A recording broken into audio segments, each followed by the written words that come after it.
When the energy chain tightened around her wrist, Naylin finally realized the only thing she could trust now was herself and the man standing before her. The cold, unforgiving metal of the cell door slid shut behind Kai with a decisive clang. He stood motionless, allowing his eyes to adjust to the dim lighting of the gladiator holding area beneath Nexus Arena.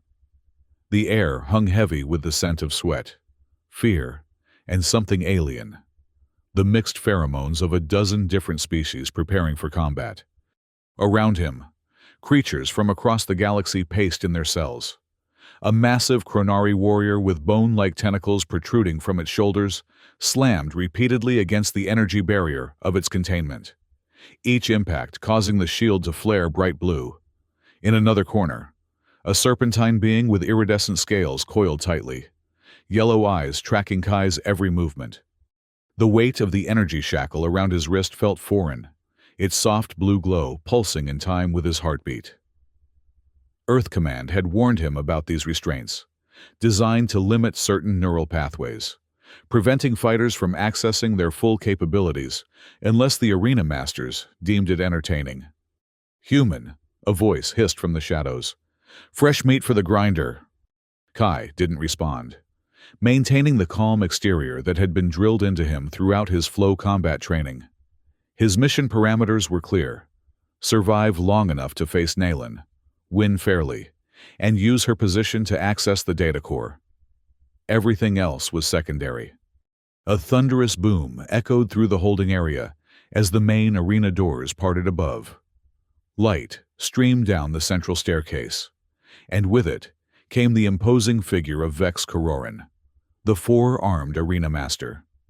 His scaled skin reflected the harsh lighting, and the ceremonial staff of office in his upper right hand gleamed with polished perfection. "Combatants!" Kororin's voice boomed through the chamber, amplified by unseen technology. "Today marks the beginning of the 17th Galactic Accord Tournament. Your victories and defeats here will determine the standing of your species in the coming political cycle." His lower set of arms gestured broadly, indicating the assembled fighters. "And we have a rare specimen today." Kororin's gaze fixed on Kai. "A human. Your kind has never graced our arena before. Your species isn't even in the books." Murmurs rippled through the assembled fighters. Humans were newcomers to the galactic stage, barely accepted as a minor power after the interstellar wars that had nearly annihilated Earth. Most species viewed them as curiosities at best, threats at worst. "Show us what combat style your primitive world has produced," Kororin said, a hint of mockery in his tone. "Perhaps you'll surprise us all." Kai bowed his head slightly, the gesture calculated to appear respectful while revealing nothing of his true capabilities. He could feel the eyes of the other combatants on him, measuring, assessing. Somewhere in this complex was Naylin of the Vorak, 15-year undefeated champion, his true target. The selection screen above Kororin's head flickered to life, displaying matchups for the day's preliminary bouts. Kai's name appeared alongside that of Thorgrim Bloodfang, the Chronari warrior who even now was slamming against his containment field with increasing fury. "Perfect," Kororin smiled, revealing rows of needle-like teeth. "The human against the mountain. This should be educational." The guards moved forward, deactivating Thorgrim's containment field first. The massive warrior stood nearly 3 meters tall, his exoskeletal armor glistening under the lights. The bone tentacles protruding from his shoulders clicked in anticipation as he flexed muscles that seemed carved from granite. "I will teach you how to die, human," Thorgrim growled, his voice a bass rumble that Kai felt more than heard. When Kai's own containment field dropped, he stepped forward with measured calm. His plain black combat suit bore no insignia, no markings to indicate his Earth Special Forces training. To all appearances, he was merely a volunteer fighter, perhaps seeking glory or credits. The perfect cover. The arena transport platform hummed beneath their feet, lifting both combatants toward the surface. As they ascended, the roar of the crowd grew from a distant murmur to a deafening wall of sound. Thousands of beings from across the galaxy filled the tiered seating of Nexus Arena, carved directly into the asteroid Triton. Holographic displays magnified the fighters' images overhead, while commentary in a dozen languages streamed through personal receivers. The platform locked into place at the center of the arena floor, a perfect circle of black sand surrounded by energy barriers to protect the spectators. The sand, Kai knew from his briefing, was crushed obsidian, chosen for how dramatically it displayed spilled blood. Ladies, gentlemen, and honored beings of all classifications. The announcer's voice echoed across the arena. Welcome to the first preliminary bout of the 17th Accord Tournament. The crowd's response was thunderous. In the red quadrant, representing the Chronari hegemony, the Bone Crusher, the Mountain of Misery, Thorgrim Bloodfang. Thorgrim raised his massive arms, roaring as the crowd chanted his name. Many of the spectators wore the distinctive armor plates of the Chronari, their section of the arena, a sea of metallic gray. And in the blue quadrant, a newcomer to our sacred tournament, representing Earth. The announcer's hesitation was slight, but noticeable. Kai! The response was mixed. Curiosity rather than enthusiasm. Earth had no established presence in these games, no champion to rally behind. Kai stood still, focusing on his breathing, cataloging escape routes, assessing the terrain, standard procedure. From a private viewing box high above, a pair of amber eyes watched with particular interest. Naylan of the Vorak leaned forward slightly, her crimson hair cascading over one shoulder as she studied the human fighter. 15 years undefeated had taught her to recognize genuine threats, and something about this human stillness caught her attention. Begin! Kororin's voice commanded, and the match barriers activated with a shimmering hum. Thorgrim wasted no time, charging across the arena floor with surprising speed for his bulk. His bone tentacles extended fully, their sharpened tips aimed directly at Kai's torso, a killing blow from the start. Kai waited until the last possible moment before shifting his weight, pivoting on his left foot to slide just beyond the Chronari's reach. The movement was minimal, efficient, the core principle of flow combat. Never expend more energy than necessary. Never reveal your full capabilities. The crowd gasped as Thorgrim's momentum carried him past his target. The Chronari skidded in the black sand, leaving deep furrows as he turned. "Stand still and fight, human!" he bellowed, swinging a massive fist toward Kai's head. Again, Kai moved just enough to avoid the blow, his body flowing like water around the attack. The energy shackle at his wrist pulsed brighter, its limiting function requiring additional power to restrain his natural reflexes. For 3 full minutes, this dance continued, Thorgrim attacking with increasing fury, Kai evading with calculated precision. The crowd's initial excitement was giving way to confusion, then irritation. They had come for blood, for the visceral thrill of combat.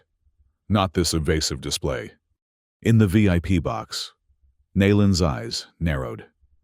"He's mapping the Chronari's patterns," she murmured to herself, waiting for the optimal moment. That moment came when Thorgrim, frustrated beyond reason, overextended on a lunging attack. His bone tentacles fully extended, leaving his central nervous cluster momentarily exposed beneath his armor plates. Kai struck with surgical precision, 2 fingers driving into the nerve junction at the base of Thorgrim's spine. Then another touch to the secondary cluster beneath his left arm. The movements were so fast they barely registered on the arena's tracking systems. Thorgrim froze mid-attack, his massive body suddenly rigid. Confusion filled his eyes as his neural system misfired, sending contradictory signals to his muscles. He toppled forward like a felled tree, crashing face first into the obsidian sand. The arena fell silent. Kai stepped back, hands returning to a neutral position.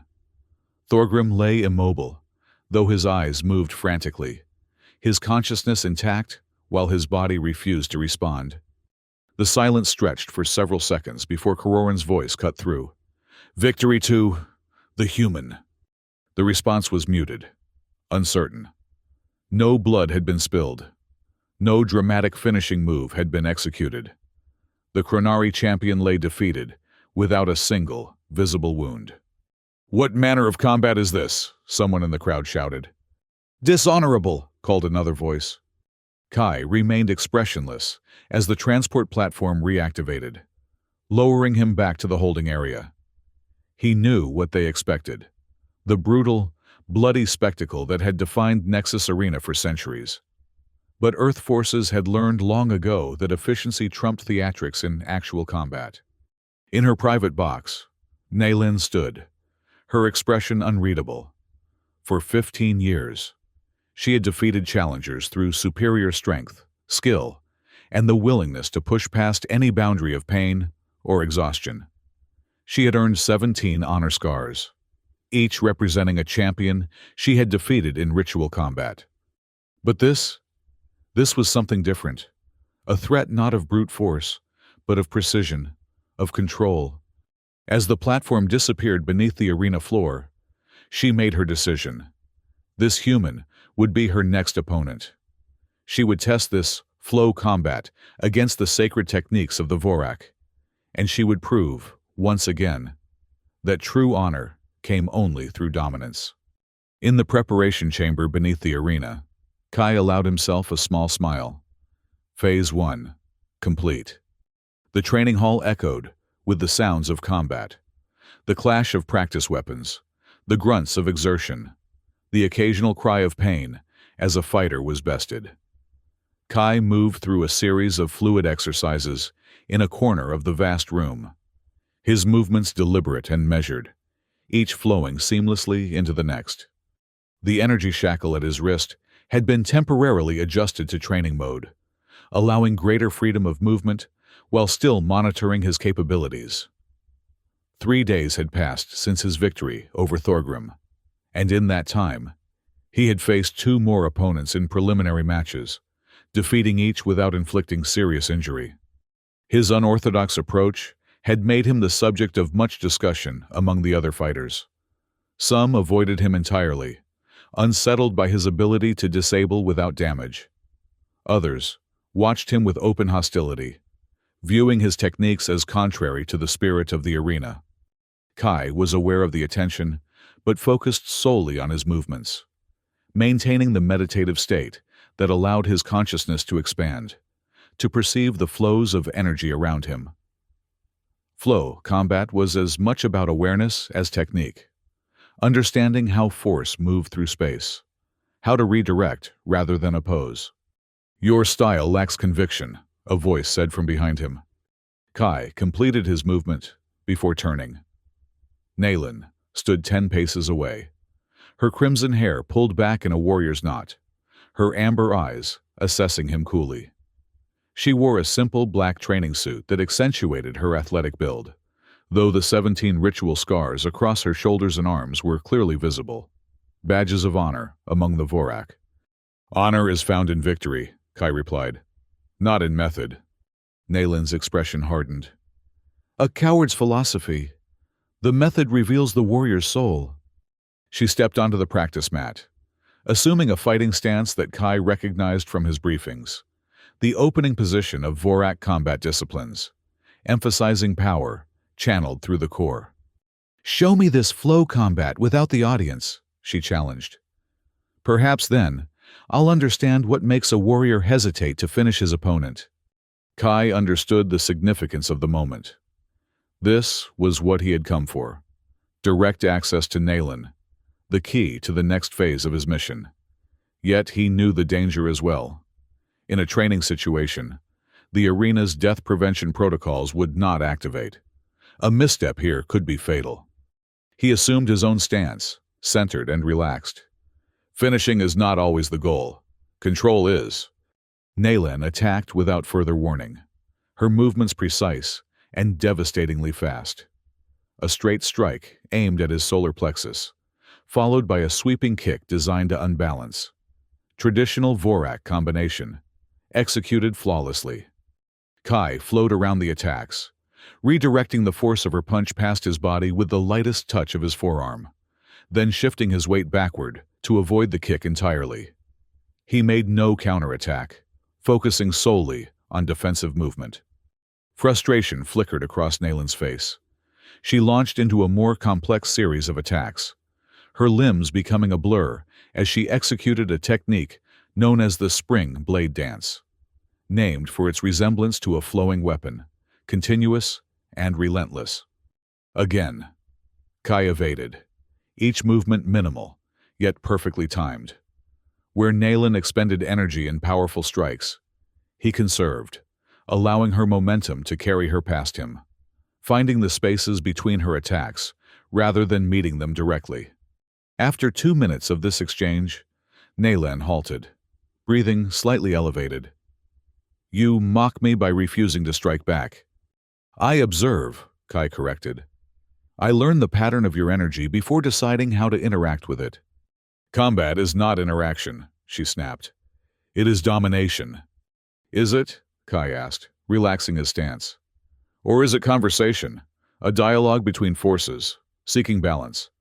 Nayland's eyes narrowed. "Philosophy will not save you in the arena, human. When we meet officially, I will show you what true combat means. Your earth techniques may confuse lesser fighters, but I have stood undefeated for 15 years because I understand what you do not. Victory requires sacrifice, commitment beyond your calculated efficiency." Kai met her gaze steadily. "Then I look forward to our conversation in the arena." A flicker of something, curiosity, perhaps, crossed Nayland's face before her expression hardened again. "You will kneel before me, as all others have. That is the way of the Vorak, victory or death, no compromise." She turned and strode from the training area, her posture rigid with controlled anger. Several other fighters who had paused to watch the exchange quickly resumed their activities, avoiding eye contact. Kai returned to his exercises, his external calm betraying nothing of his internal calculations. The encounter had confirmed what Earth intelligence had suggested. Nayland's fighting style, while formidable, relied on overwhelming force and aggression. Against most opponents, this was more than sufficient. But against flow combat, which turned an opponent's force against them, it created vulnerabilities. More importantly, he had planted the seed of curiosity. Nayland would request him as her next opponent. Her pride would demand it, and that would open the door to Phase 2. As he completed his training sequence, a barely perceptible vibration traveled through the bone conduction implant behind his ear. "Status update, Agent?"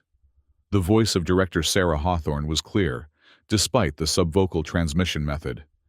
Kai moved to a more private corner of the training hall before responding in a whisper that would be inaudible to anyone more than a few centimeters away. "Contact established with primary target. Proceeding to Phase 2. Timeline? Tournament progression suggests 3 days until the challenge round. Nayland will select me as her opponent. Confidence level? 97%. Her cultural programming makes any other choice impossible after our encounter." A pause. "The Alliance representatives have moved up their schedule. We need that data within the week." Kai absorbed this new information, recalculating. "Understood. I'll accelerate the timeline. Remember, Agent, the survival of Earth may depend on what you discover in the Nexus data core. The Alliance is moving against us, and we need proof of their intentions. Mission parameters remain clear, Director." The transmission ended, leaving Kai alone with his thoughts. The stakes had always been high. Earth's position in the galactic community was precarious at best. But an accelerated timeline meant increased risk, less room for the careful groundwork he preferred. He glanced across the training hall to where another fighter had taken Nayland's place, a Venic warrior with chitinous armor and specialized breathing apparatus. The alien caught his look and made a gesture that translated roughly to "death comes swiftly," before turning away. Kai resumed his exercises, his movements flowing like water across stone. 3 days until he would face the champion of the arena. 3 days to prepare for a battle that would determine not just his fate, but potentially the fate of his entire species. And somewhere in this asteroid fortress, the evidence that could save Earth waited in the quantum storage banks of the data core. All he needed was Naelin's security access, willingly given or otherwise. The roar of the crowd washed over Kai, like a physical force as he ascended on the transport platform. The preliminary rounds were complete, and the challenge matches had begun, contests where established champions could select their opponents from the qualified newcomers. To no one's surprise, Naelin had chosen him. The arena looked different for this match. The ceremonial lighting had been enhanced, laser arrays projecting intricate patterns across the obsidian sand. The crowd was larger, too.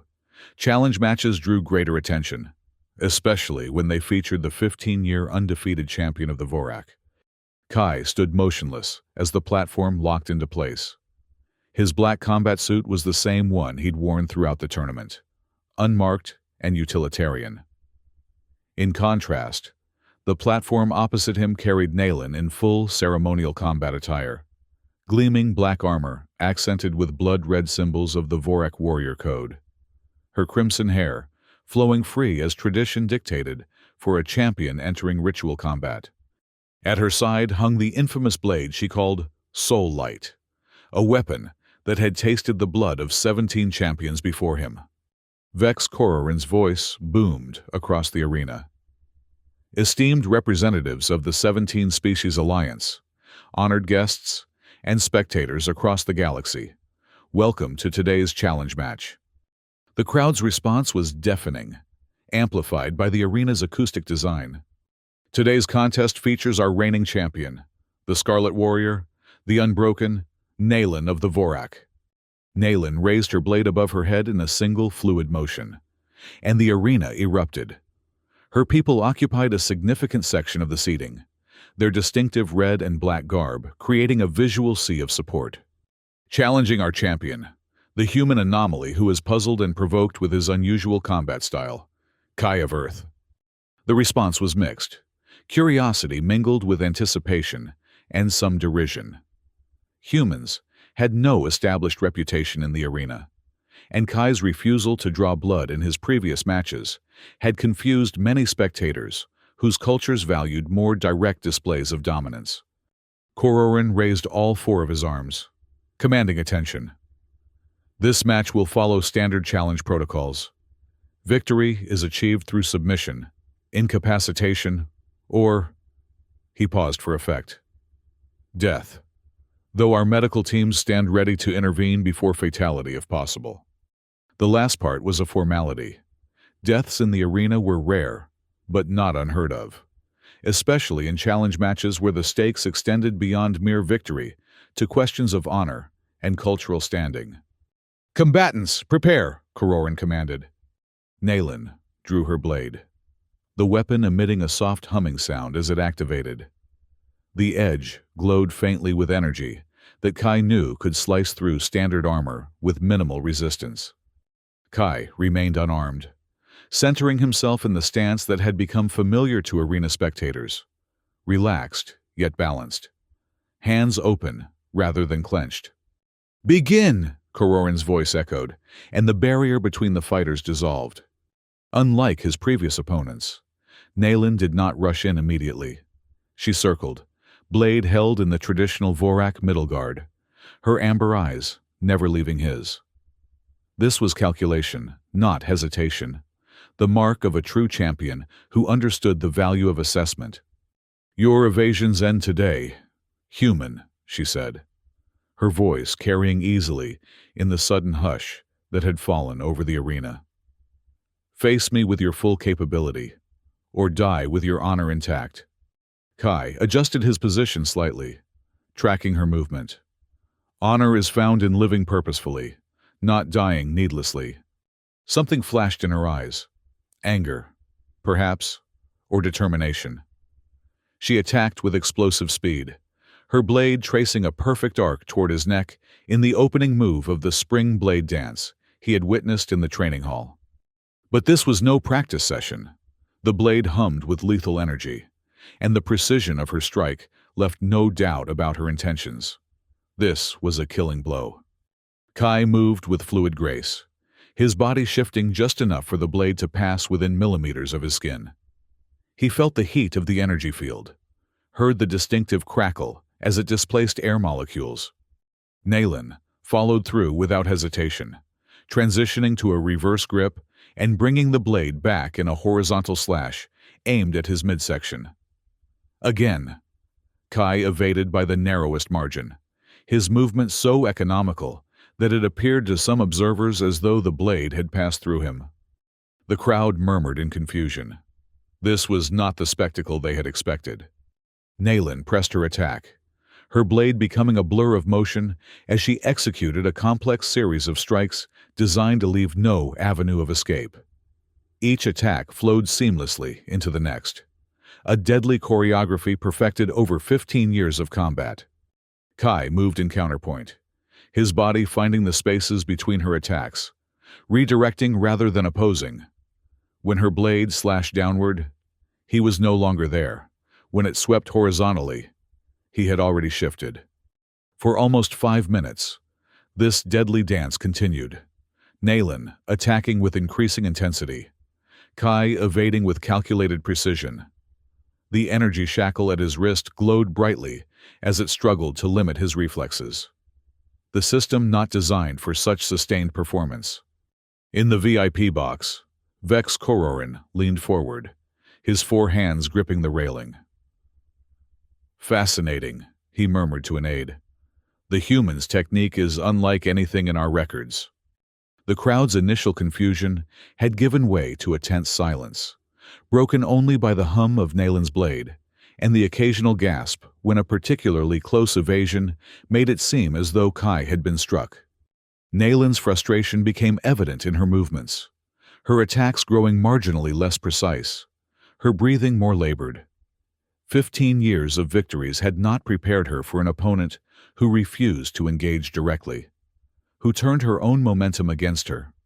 "Fight me!" she snarled, executing a powerful overhead strike that embedded her blade in the obsidian sand when Kai sidestepped. "I am," he replied calmly, maintaining his distance as she wrenched the weapon free. "Combat is not merely striking, but understanding when to strike." For the first time in 15 years, uncertainty flickered across Naylan's face. Her training had prepared her for opponents who attacked, who defended, who matched force with force. This calculated evasion, this conservation of energy while she expended hers, it contradicted everything the Vorak combat tradition taught. She paused, reassessing her approach. The momentary stillness allowed both fighters to become aware of the arena's atmosphere, the tense silence of thousands of spectators watching what had become an unexpected display of contrasting philosophies. Naylan adjusted her grip on her blade, centering herself. When she moved again, it was with renewed focus, her attacks more measured, more controlled. She had recognized the pattern of their engagement and adapted, the mark of a true champion. Kai noted the change immediately. The openings he had been exploiting narrowed as Naylan became more economical in her movements. She was learning, evolving her approach even in the midst of combat. The moment had come to shift the dynamic. When Naylan executed a precise thrust aimed at his torso, Kai moved not away but toward her, his left hand redirecting her wrist with minimal contact, while his right targeted a specific pressure point at her elbow.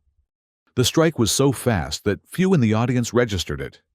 One moment, Naylan was advancing with her blade. The next, her arm spasmed involuntarily, the weapon wavering in her grip. Surprise registered in her eyes, not pain, but shock that he had finally engaged, and had done so with such precision. Kai followed through, his palm striking her sternum with carefully calculated force, enough to disrupt her balance but not to injure. As she stumbled back, he advanced for the first time in the match, his movements flowing from defensive to offensive without pause. 3 rapid strikes targeted nerve clusters in her shoulders and torso, pressure points known in flow combat as control nodes. Each hit was precisely calibrated to disrupt neural pathways temporarily without causing permanent damage. Naylin's body responded to the assault with involuntary muscle contractions. Her blade arm dipped, creating an opening that would have been fatal against a less disciplined opponent. Kai did not press the advantage to its lethal conclusion. Instead, he stepped back, resuming his neutral stance, giving her the opportunity to recover. The crowd erupted in confused shouts. This violation of arena norms, refusing to finish a vulnerable opponent, seemed incomprehensible to many.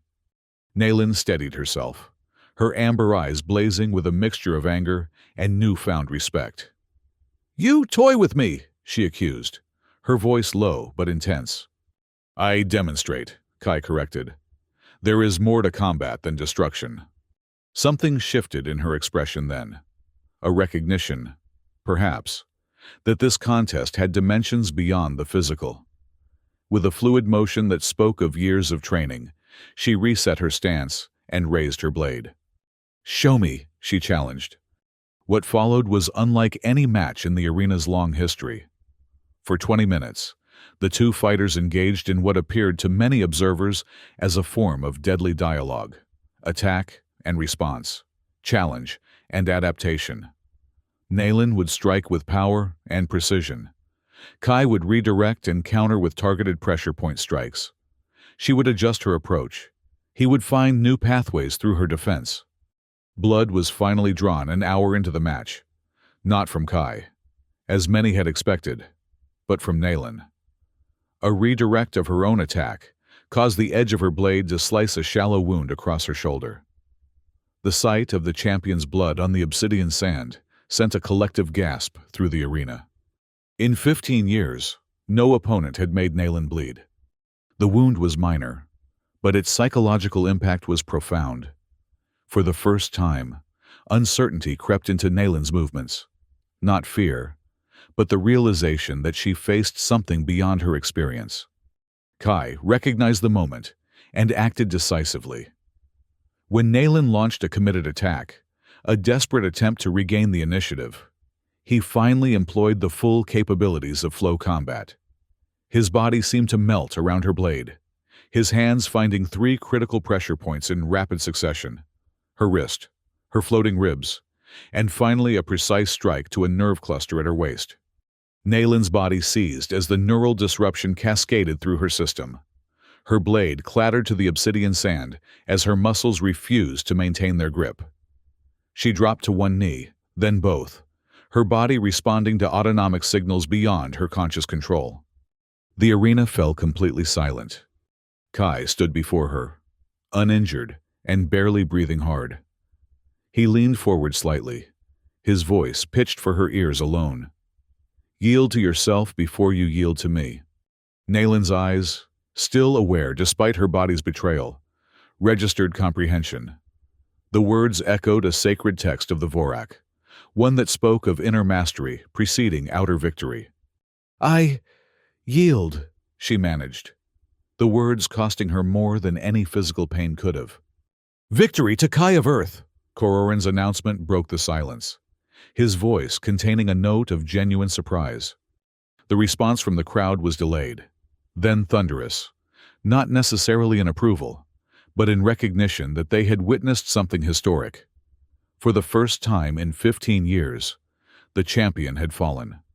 As medical teams rushed forward to attend to Naylin, administering counteragents to release her from the neural disruption, Kai stood motionless on the obsidian sand. Phase 2 was complete. Now came the true challenge: gaining her trust, accessing the data core, and escaping with the evidence Earth needed. The energy binding around Naylin's wrist glowed with a soft blue light, marking her new status under Vorak tradition. The defeat in the arena had activated ancient protocols. As the vanquished champion, she was now bound to serve her conqueror until such time as honor was restored through either redemption or release. The ceremonial quarters assigned to Kai as the new challenger victor were spacious by arena standards, a main living area, separate sleeping chamber, and private hygiene facilities. Luxury compared to the holding cells where most fighters were kept. Naylin stood rigidly by the entrance, her posture betraying nothing of the turmoil Kai knew she must be feeling. The honor chain around her wrist, a symbolic rather than physical restraint, represented the first defeat of her 15-year career. "The serving protocols are clear," she said, her voice carefully controlled. "I am bound to you until honor is restored." Kai gestured to a chair. "Please, sit." "I will stand." "That wasn't a request as your owner." He found the concept distasteful, but understood its significance in Vorak culture. It was an invitation as one warrior to another. Naylin hesitated, then slowly took the offered seat, her movements stiff with barely contained emotion. Kai busied himself at the room's food preparation unit, selecting items from the available menu that his briefing had indicated were compatible with Vorak physiology. When he returned with 2 plates, Naylin's surprise was evident. "You serve me?" she asked, confusion momentarily replacing her rigid control. "I prepare food for both of us," Kai corrected, setting the plates down. "There is no hierarchy here, despite what the ceremony suggests." Naylin's amber eyes studied him intently. "You mock our traditions. I respect them enough to understand their purpose, but not enough to let them dictate behavior that serves neither of us." He took a seat across from her. "The honor binding exists to prevent endless blood feuds, correct? To provide structure to defeat so that societies can function despite the inevitable rise and fall of champions." A flicker of surprise crossed her features. "You know our ways." "I study what matters," Kai replied simply. They ate in silence for several minutes, Naylin's initial reluctance giving way to the practical needs of a body recovering from intense combat. The neural disruption techniques Kai had employed burned significant metabolic resources in their target. "Your combat style," she said finally, setting down her utensil. "It is unlike anything in the 17 species records." "Flow combat," Kai supplied, "based on principles of energy conservation and redirection rather than opposition." "It seems incomplete," Naylin observed. "You disable but do not finish." "Finishing is contextual," Kai explained. "In the arena, the goal is victory. In actual combat, the goal might be information, escape, protection. Any number of objectives for which death is not necessarily the optimal outcome." Naylin's eyes narrowed slightly. "You speak like a tactician, not a gladiator." Kai met her gaze steadily. "Perhaps because I am not a gladiator by nature." The statement hung in the air between them, an admission that bordered on dangerous. Fighters in Nexus Arena were presumed to be there voluntarily, upholding the honor of their species in ritual combat.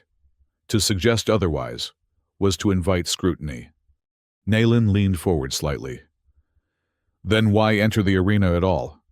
Few seek this path without the calling of combat in their blood." It was the opening Kai had been waiting for. The opportunity to begin the careful process of building trust. Not with full disclosure, but with calculated honesty. "My family was killed in the interstellar wars," he said. The statement, factually true, if incomplete. "I volunteered for this assignment as a way to understand the forces that destroyed them." "Assignment?" Naylin caught the word immediately. "You speak as though this is a mission, not a combat trial." Kai allowed a small smile. "Perceptive. Yes. I serve Earth's interests here, beyond merely fighting in the arena." "You're a spy," Naylin concluded, her tone flat. "I prefer information specialist," Kai replied calmly. "Earth is new to the galactic community. We need to understand the political dynamics at work, especially those that might threaten our recovery." Naylin sat back, her expression complex, a mixture of anger, respect, and calculation. "And I am what to you? A stepping stone? A tool to be used and discarded?" "A key," Kai corrected. "One I needed to access certain secured areas of Nexus, but also a warrior worthy of respect." I did not lie about that. Her hand moved unconsciously to the honor binding at her wrist. So my defeat was engineered not for glory, but for utility. The defeat was genuine, Kai emphasized. Flow combat against your style created a natural advantage, but the outcome was never certain. You adapted faster than any opponent I've faced. Pride flickered briefly in her eyes, before being suppressed. What information do you seek that requires such elaborate methods? Here, Kai needed to be careful. Revealing too much too soon could jeopardize everything. But continuing to deceive her entirely would destroy any potential for the trust he needed to build. Evidence, he said after a measured pause. The 17-species alliance has been moving against Earth since we emerged from the interstellar wars. Trade restrictions, diplomatic isolation, technology embargoes, all carefully orchestrated to appear as independent actions rather than coordinated policy. Nayland's expression remained neutral, but Kai noted the subtle tension in her posture. As champion of the Vorak, she would have been exposed to high-level political discussions among the Alliance representatives who attended the arena matches. "And you believe this evidence exists in Nexus?" she asked. "I know it does," Kai replied confidently. Nexus Arena isn't just a combat venue. It's where the real politics of the Alliance happens, away from official channels. The data core contains records of meetings, agreements, plans that never appear in public documents. And you need my access to reach this data core, Nayland concluded. Yes. She was silent for a long moment, her amber eyes never leaving his face. "You used me," she said finally. "I competed against you fairly," Kai countered. That the victory serves additional purposes doesn't diminish the combat itself. You manipulated circumstances to achieve your goal. As does every fighter who studies their opponent's weaknesses, Kai pointed out. The difference is only in what goal we seek: glory, political advantage, or in my case, information. Nayland stood suddenly, pacing the length of the room. The honor binding glowed softly with her agitation. "The Vorak Code is clear. I am bound to serve you until released, but it speaks nothing of aiding espionage against the Alliance." "Consider this," Kai said, remaining seated. "If the Alliance is indeed conspiring against Earth, is that not also a betrayal of the Vorak? Your people value honor above all. Where is the honor in 17 species combining against one?" Her pacing stopped. "You attempt to manipulate me again." "I present facts and ask you to consider their implications," Kai corrected. "The manipulation would be in withholding this context." Nayland turned to face him fully. Her expression hardened. "I will fulfill my obligation under the binding, but do not mistake compliance for trust, human. You have won my service through combat, not my loyalty through honor." Kai nodded, accepting this as the best outcome possible for now. "Fair enough. Rest tonight, tomorrow, we begin." As Nayland retreated to the small alcove, designated as her sleeping area, Kai remained at the table, reviewing the exchange. The seeds had been planted: doubt about the Alliance's honor, curiosity about Earth's situation, and most importantly, the framework for potential cooperation. Phase 3 would require patience. Nayland's pride had been wounded not just by defeat, but by the realization that the defeat served purposes beyond combat itself. Building genuine trust from this foundation would be challenging. But then, challenging was what Kai did best. The bone conduction implant vibrated subtly as he prepared for sleep. "Status update," came Director Hawthorne's voice. "Phase 2 complete." Kai subvocalized. "Target secured. Proceeding to Phase 3. Trust building and data acquisition. Timeline? 3 days minimum. The binding protocols give me access to restricted areas with her, but the data core will require her willing cooperation." "You have 2 days," Hawthorne responded. "Intelligence suggests the Alliance is accelerating their containment strategy for Earth. We need that evidence before they implement the next phase." "Understood," Kai acknowledged, though internally he recognized the compressed timeline would force him to take greater risks. As the transmission ended, he glanced toward the alcove where Nayland slept, or, more likely, lay awake planning how to restore her honor. She was both obstacle and solution, adversary and potential ally. Somehow, within 48 hours, he needed to transform her from the former to the latter. The morning training session had not been Kai's idea, but Nayland's insistence. Despite her new status, she maintained rigid adherence to her combat regimen, 4 hours of practice before the arena's main activities began. "The binding changes my position, not my responsibilities," she had stated when Kai questioned the necessity. A warrior who neglects training because of defeat ensures only further defeat. So they found themselves in a private training room, reserved for champions and their entourages. Nayland, moving through the complex forms of Vorak combat disciplines, while Kai practiced his own flow combat sequences nearby. The parallel training continued for an hour before Nayland paused, watching Kai's movements with open curiosity. "Your style emphasizes efficiency," she observed. "Minimum force, maximum effect." Kai completed his sequence before responding. "Yes. Flow combat developed on Earth during resource scarcity, when energy expenditure had to be justified by results." "Show me," she said, the request surprising them both. Kai considered the request carefully. Teaching her elements of flow combat served his immediate goal of building trust, but could potentially create complications later if she adapted the techniques to counter them. Yet the opportunity to establish genuine connection outweighed the risk. "The fundamental principle is redirection, rather than opposition," he explained, moving to the center of the training mat. "When force approaches, you don't block or resist. You guide it past its intended target with minimal intervention." He demonstrated a basic redirection, his hands tracing an arc through the air. "The attacker's energy becomes your advantage." Nayland stepped forward, assuming a ready stance. "Demonstrate with me." Kai nodded, positioning himself. "Attack normally, but slowly at first."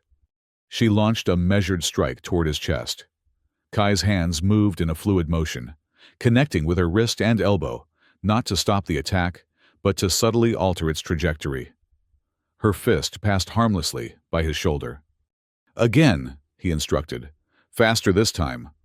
For the next hour, they worked through increasingly complex exchanges. Kai demonstrating the principles of redirection, efficiency, and control that form the core of flow combat. To his surprise, Nayland proved an apt student, her warrior's discipline allowing her to grasp concepts that typically took Earth trainees months to internalize. "Your combat philosophy contradicts everything the Vorak teach," she said, during a brief rest period. "We believe in decisive force applied without hesitation, the commitment to victory through superior power. Different environments breed different solutions," Kai replied. The Vorak evolved on a resource-rich world, where displays of strength determined social hierarchy. Earth's history forced us to consider efficiency when strength alone wasn't enough. Nayland considered this, her amber eyes thoughtful. "Yet you defeated me. Efficiency over power. Context matters," Kai emphasized. "In a different environment, against multiple opponents or without the arena's rules, your approach might have prevailed." She nodded slowly, accepting the qualification.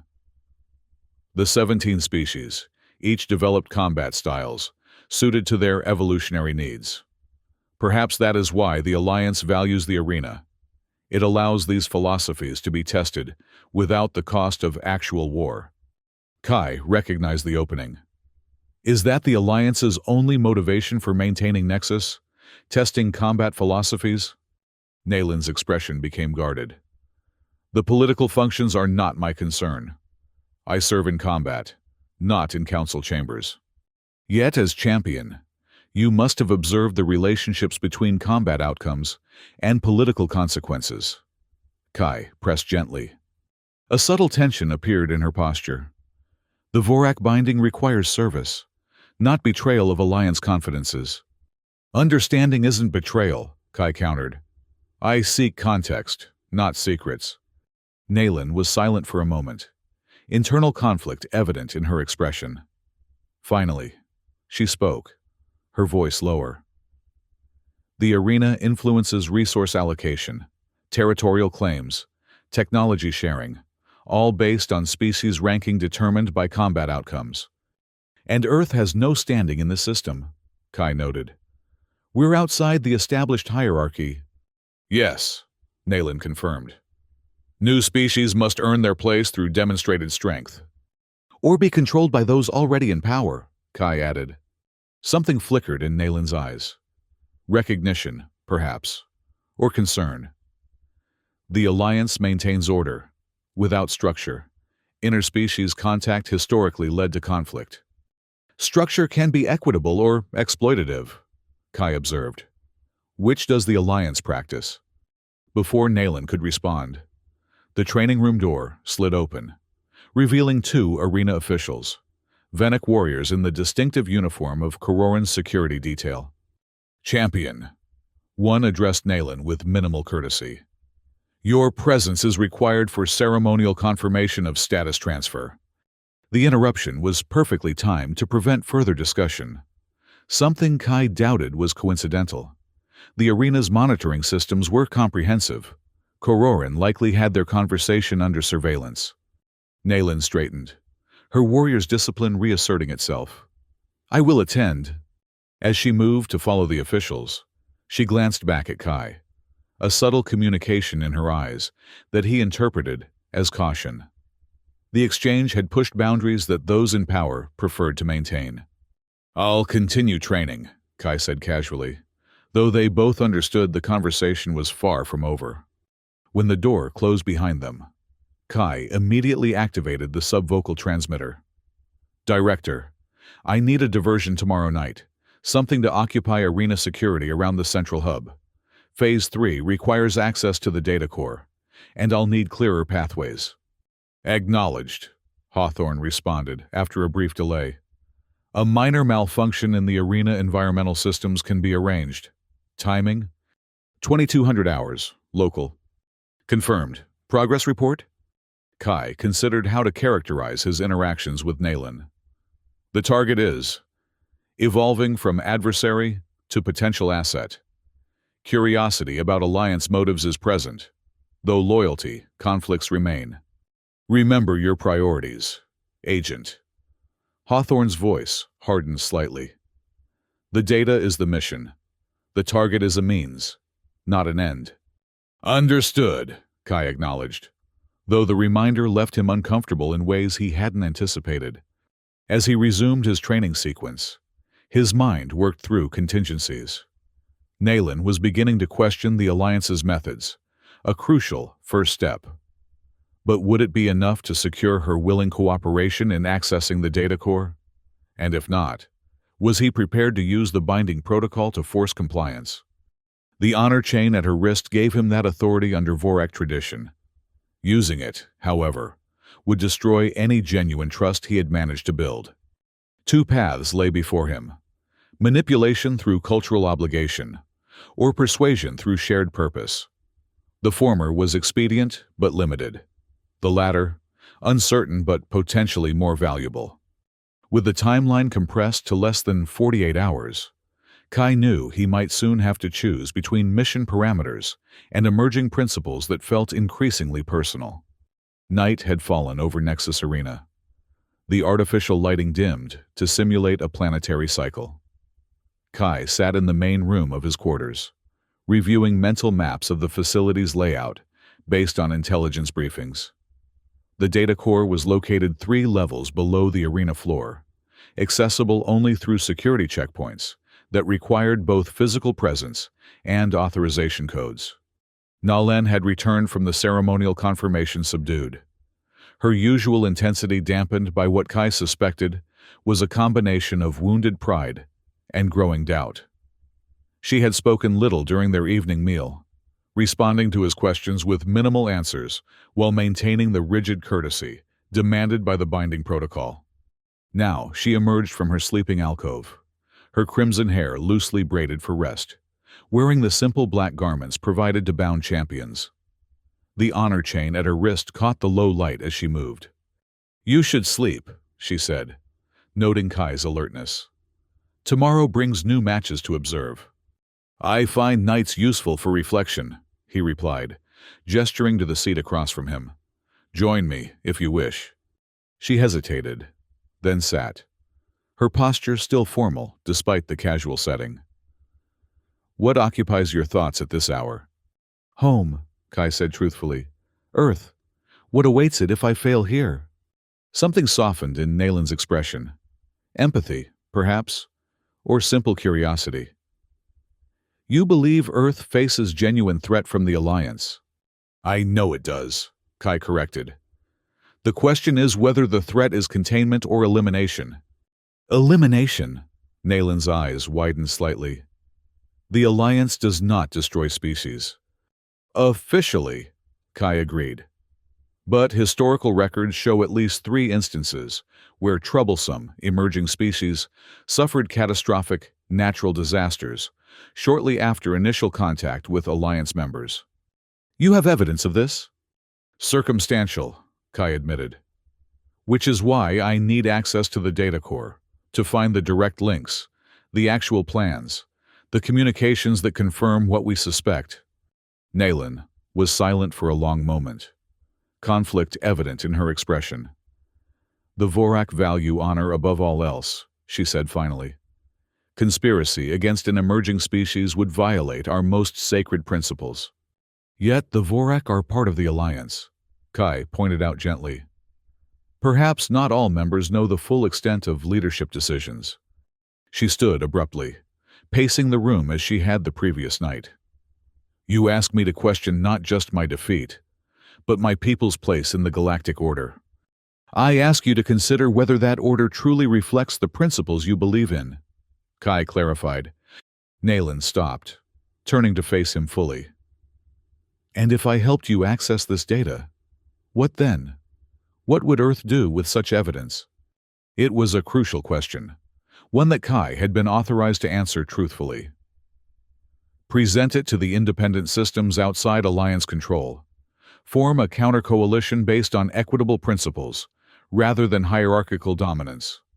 Create enough political pressure to force the Alliance to abandon any plans against Earth." "Not military action," she pressed, her amber eyes intense. "Earth can't win a direct conflict against 17 established species," Kai said frankly. "Our strategy must be diplomatic, not martial." This honesty about Earth's limitations seemed to resonate with Nalen. Her expression shifted, calculation replacing conflict. "Tomorrow night," she said abruptly. "The quarterly alignment ceremony will occupy most officials, including Kororin. Security will be focused on the ceremonial chambers rather than the administrative levels." Kay kept his expression neutral, despite the surge of satisfaction. "You'll help me reach the data core?" "I will help you discover the truth," Nalen clarified. "If the Alliance conspires as you claim, that violates the honor code that governs all Vorak actions. I am bound to you by defeat, but I am bound to honor by birth." It was the opening Kai had worked toward, not complete trust, but aligned purpose. "Thank you." Nalen returned to her seat, leaning forward slightly. "The data core is protected by biometric security keyed to specific authorized users. As champion, I can access the general archives, but not the secured communications." "We'll need to bypass those restrictions," Kai said, his mind already working through potential solutions. "There is a maintenance access point," Nalen offered, surprising him with her knowledge. "Champions are shown all critical arena systems in case of emergency during matches. The access point isn't monitored as closely as the main entrance." Kai nodded, recalibrating his mental map of the facility. "That could work. What about internal security once we're inside?" "Motion sensors, thermal detection, and periodic guard patrols," Nalen listed. "The most sensitive data is kept in isolated quantum storage units with dedicated security protocols." And you know the location of these units? A ghost of a smile crossed Nalen's face. I have observed more than combat strategies during my 15 years as champion. The subtle shift in her demeanor, from reluctant subordinate to active participant, confirmed what Kai had hoped. Beneath the rigid Vorak warrior code lay a mind that valued truth and honor above blind loyalty. We should rest, he suggested, standing. Tomorrow will require all our focus. Nalen rose as well, the honor chain at her wrist catching the light. One question, she said, her voice low but intense. If we find this evidence, what happens to the binding between us? It was a question Kai hadn't fully considered, one that touched on both mission parameters and emerging personal considerations. That would be your choice, he answered honestly. The mission requires the evidence, not your continued service under Vorak tradition. Something complex moved through her expression. Relief, perhaps mixed with an emotion Kai couldn't quite identify. Then we will seek the truth together, she said, inclining her head slightly, before returning to her sleeping alcove. Alone again. Kai activated the subvocal transmitter. Target has agreed to cooperate, proceeding with data core infiltration tomorrow night, during the alignment ceremony. Confirmed. Hawthorne responded. Environmental system diversion will be synchronized. Extract only the essential evidence. The transmission window back to Earth will be limited. Understood. As the transmission ended, Kai found himself contemplating the unexpected development of his relationship with Nalen. What had begun as a calculated operation to use her access was evolving into something more complex, a partnership based on shared principles rather than manipulation. The mission parameters hadn't changed, but his perspective on them was shifting in ways that both concerned and intrigued him. The alignment ceremony was well underway when Kai and Nalen slipped away from the main gathering. As champion, albeit one now bound to a victor, Nalen's presence had been required for the opening rituals. But the elaborate ceremony would continue for hours without further need for her participation. They moved through the less-traveled corridors of Nexus, Nalen leading with the confidence of long familiarity. The honor chain at her wrist had been temporarily deactivated, a standard accommodation for bound champions during ceremonial functions, allowing them to move without the visible reminder of their status. The maintenance access is 2 levels down, she explained in a low voice as they entered a service lift. It connects to the environmental control system, which shares a utility shaft with the data core. Kai nodded, mentally reviewing the plan they had developed. At precisely 2200 hours, Director Hawthorne's team would trigger a minor malfunction in the arena's atmospheric processors. Nothing dangerous, but sufficient to divert security attention away from the data core. The lift descended smoothly, coming to rest at a sublevel marked only with technical designations. The corridor that stretched before them was utilitarian, bare metal walls with conduit and piping visible, illuminated by functional lighting strips rather than the decorative fixtures of the public areas. Security is minimal here, Nalen observed as they proceeded. The Alliance believes physical barriers and technical systems are sufficient protection. A common miscalculation, Kai replied. The most sophisticated systems can be bypassed by the right combination of access and knowledge. They reached an unmarked junction where 3 corridors converged. Nalen paused, orienting herself. The maintenance access should be... A distant alarm interrupted her, the sound muffled but distinct. Right on schedule. Environmental alert, she confirmed, a hint of admiration in her voice. Your people are efficient. When necessary, Kai acknowledged, following as she led them down the rightmost corridor. The maintenance access proved to be an unremarkable panel, set into the wall, indistinguishable from dozens of others, except for a small technical designation that Nalen identified with practiced ease. She placed her palm against the recognition pad, and the panel slid open to reveal a narrow utility shaft. The recognition system identifies me as maintenance authorized due to my champion status, she explained. but won't log the access as unusual since it's within my permitted parameters. The shaft was barely wide enough for them to navigate in single file, requiring them to proceed in a half-crouch. Conduits and data lines ran along the walls, occasionally emitting soft hums or clicks as information and power flowed through the arena's nervous system. After approximately 50 meters, Nayland halted before a junction where the shaft widened slightly. "The data core access is through this secondary panel," she indicated. "It will register the entry, but with the environmental alert active, response should be delayed." Kai examined the panel, noting the more sophisticated security measures. A dual authentication system requiring both biometric verification and access codes. "Your palm print will work," he confirmed. "Yes, but the code changes daily," Nayland said. "Champions receive the update each morning as part of security protocols." She placed her palm against the scanner, which glowed green in acknowledgement, then entered a complex sequence on the adjacent keypad. The panel hesitated for a moment longer than seemed standard, causing Kai to tense in anticipation of a security response, before sliding open with a soft hiss. Beyond lay the data core, a cavernous chamber housing the quantum computing systems that manage the entire Nexus complex. Rows of processing units stretched into the distance, their surfaces alive with status indicators and holographic displays showing data flow patterns. "The secure storage is centralized," Nayland whispered, indicating a raised platform at the chamber's center, where a distinctive black crystalline structure pulsed with subdued energy. "All Alliance communications and records are maintained there." They moved carefully through the chamber, staying close to the outer walls where shadows provided additional concealment. The environmental alert had achieved its purpose. No security personnel were visible, presumably dispatched to address the atmospheric system malfunction. Reaching the central platform required crossing an open space, monitored by motion sensors. Kai retrieved a small device from his pocket, a field disruptor designed to create a momentary blind spot in such systems. "This will give us approximately 30 seconds, he explained, activating the device.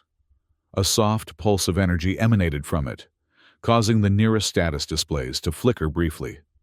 They moved quickly across the exposed area, reaching the central platform just as the disruptor's effect began to fade. The black, crystalline structure loomed before them, a quantum storage matrix of incredible density and security. "How do we access the data?" Nayland asked, eyeing the seemingly solid structure with uncertainty. Kai produced another device from his pocket, this one more sophisticated, designed specifically for this mission. "Quantum resonance scanner," he explained.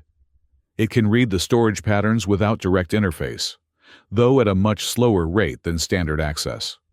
He positioned the device near the crystal matrix, activating its scanning function. Holographic displays appeared above it, showing data structures being identified and copied. "I need to narrow the search parameters," Kai murmured, adjusting the scanner's settings. "Alliance communications regarding Earth, restricted protocols, species containment directives." The scanner's displays shifted, focusing on specific data pathways within the crystal. Fragments of information began to appear: meeting records, communication logs, policy directives. Most were innocuous administrative details, but occasionally a reference to Earth would appear, triggering the scanner to capture that entire data strand. "This will take several minutes," Kai said, his attention fixed on the scanner's progress. Nayland had taken position at the edge of the platform, monitoring the chamber for any sign of security response. "The environmental alert won't distract them forever," she warned.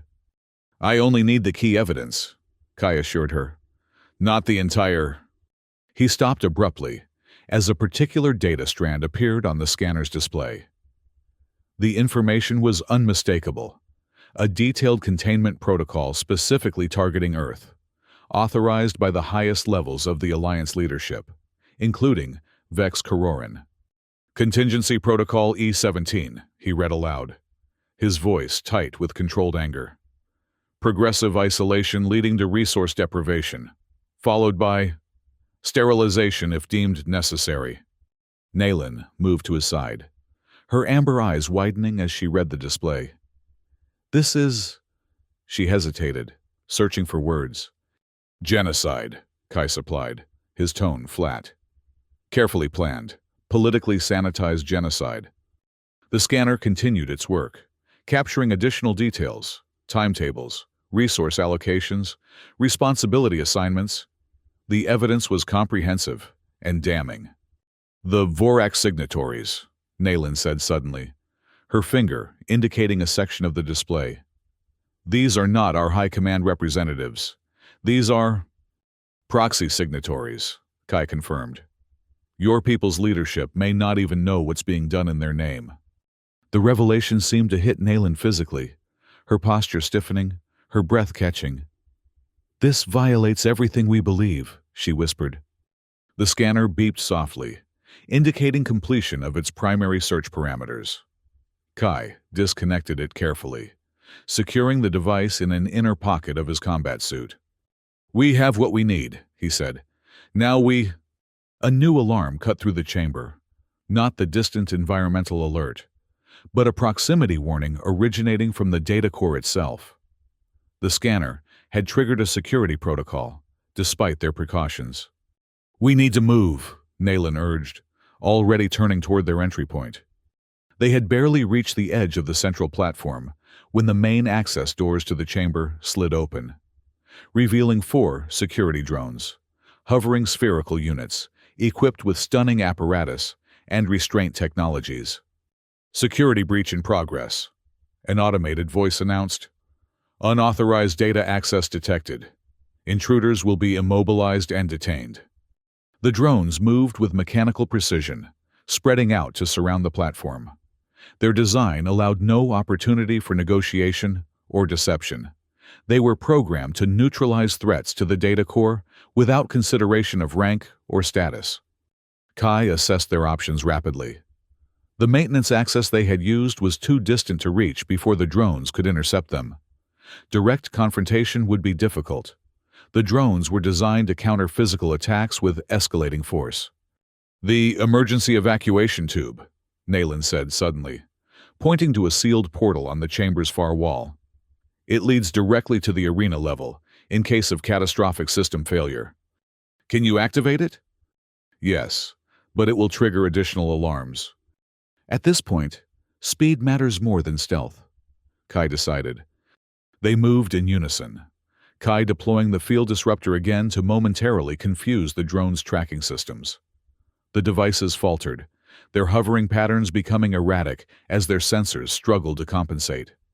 Reaching the evacuation tube required crossing nearly the entire chamber. They ran in parallel, using the processing units as partial cover while the drones regained their operational stability. The first stunning pulse missed Kai by centimeters, impacting a nearby console in a shower of sparks. The second caught the edge of Naylin's sleeve, the energy dissipating through the material without making full contact. They reached the evacuation tube as the drones reorganized for a coordinated attack. Naylin slammed her palm against the emergency release, overriding the safety protocols with her champion's authorization.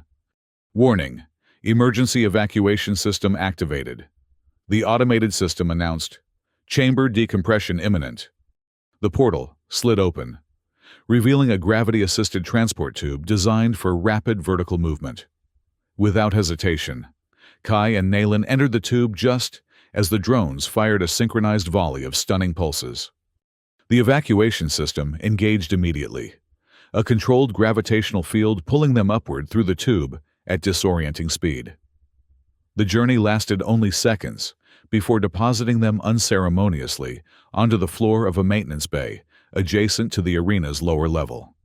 Alarms were already sounding throughout the facility, not just from the data core breach, but from the unauthorized evacuation system activation. Their window for escape was narrowing rapidly. The docking bay is 3 sections east, Naylin said as they regained their footing. Most vessels will be secured during the ceremony, but champion transport shuttles remain on standby. Kai nodded, activating his subvocal transmitter as they moved. Phase 3 complete. Evidence secured. Extraction required immediately. Acknowledged, came Hawthorne's response. Proceed to emergency coordinates. Extraction vessel en route. They encountered no resistance in the first corridor. The security response was still organizing. Resources divided between the environmental alert and the data core breach. This advantage wouldn't last long. The evidence, Nayland said as they ran. What will your people do with it? Transmit it to every independent system in the galaxy, Kai replied. Force the Alliance to abandon the protocol or face diplomatic isolation. They turned a corner and found themselves facing 2 Venic security officers. Weapons already drawn. Before Kai could react, Nayland moved with the fluid grace of a champion, her combat training instantly evident. She disarmed the first officer with a precise strike to the weapon hand, following with a sweep that took his legs from under him. The second officer managed to fire once, the energy pulse searing the wall as Kai ducked beneath it, closing distance to deliver a targeted nerve strike that rendered the Venic unconscious. Impressive adaptation of flow combat principles, Kai noted as they continued. I pay attention during training, Nayland replied, a hint of pride in her voice despite the circumstances.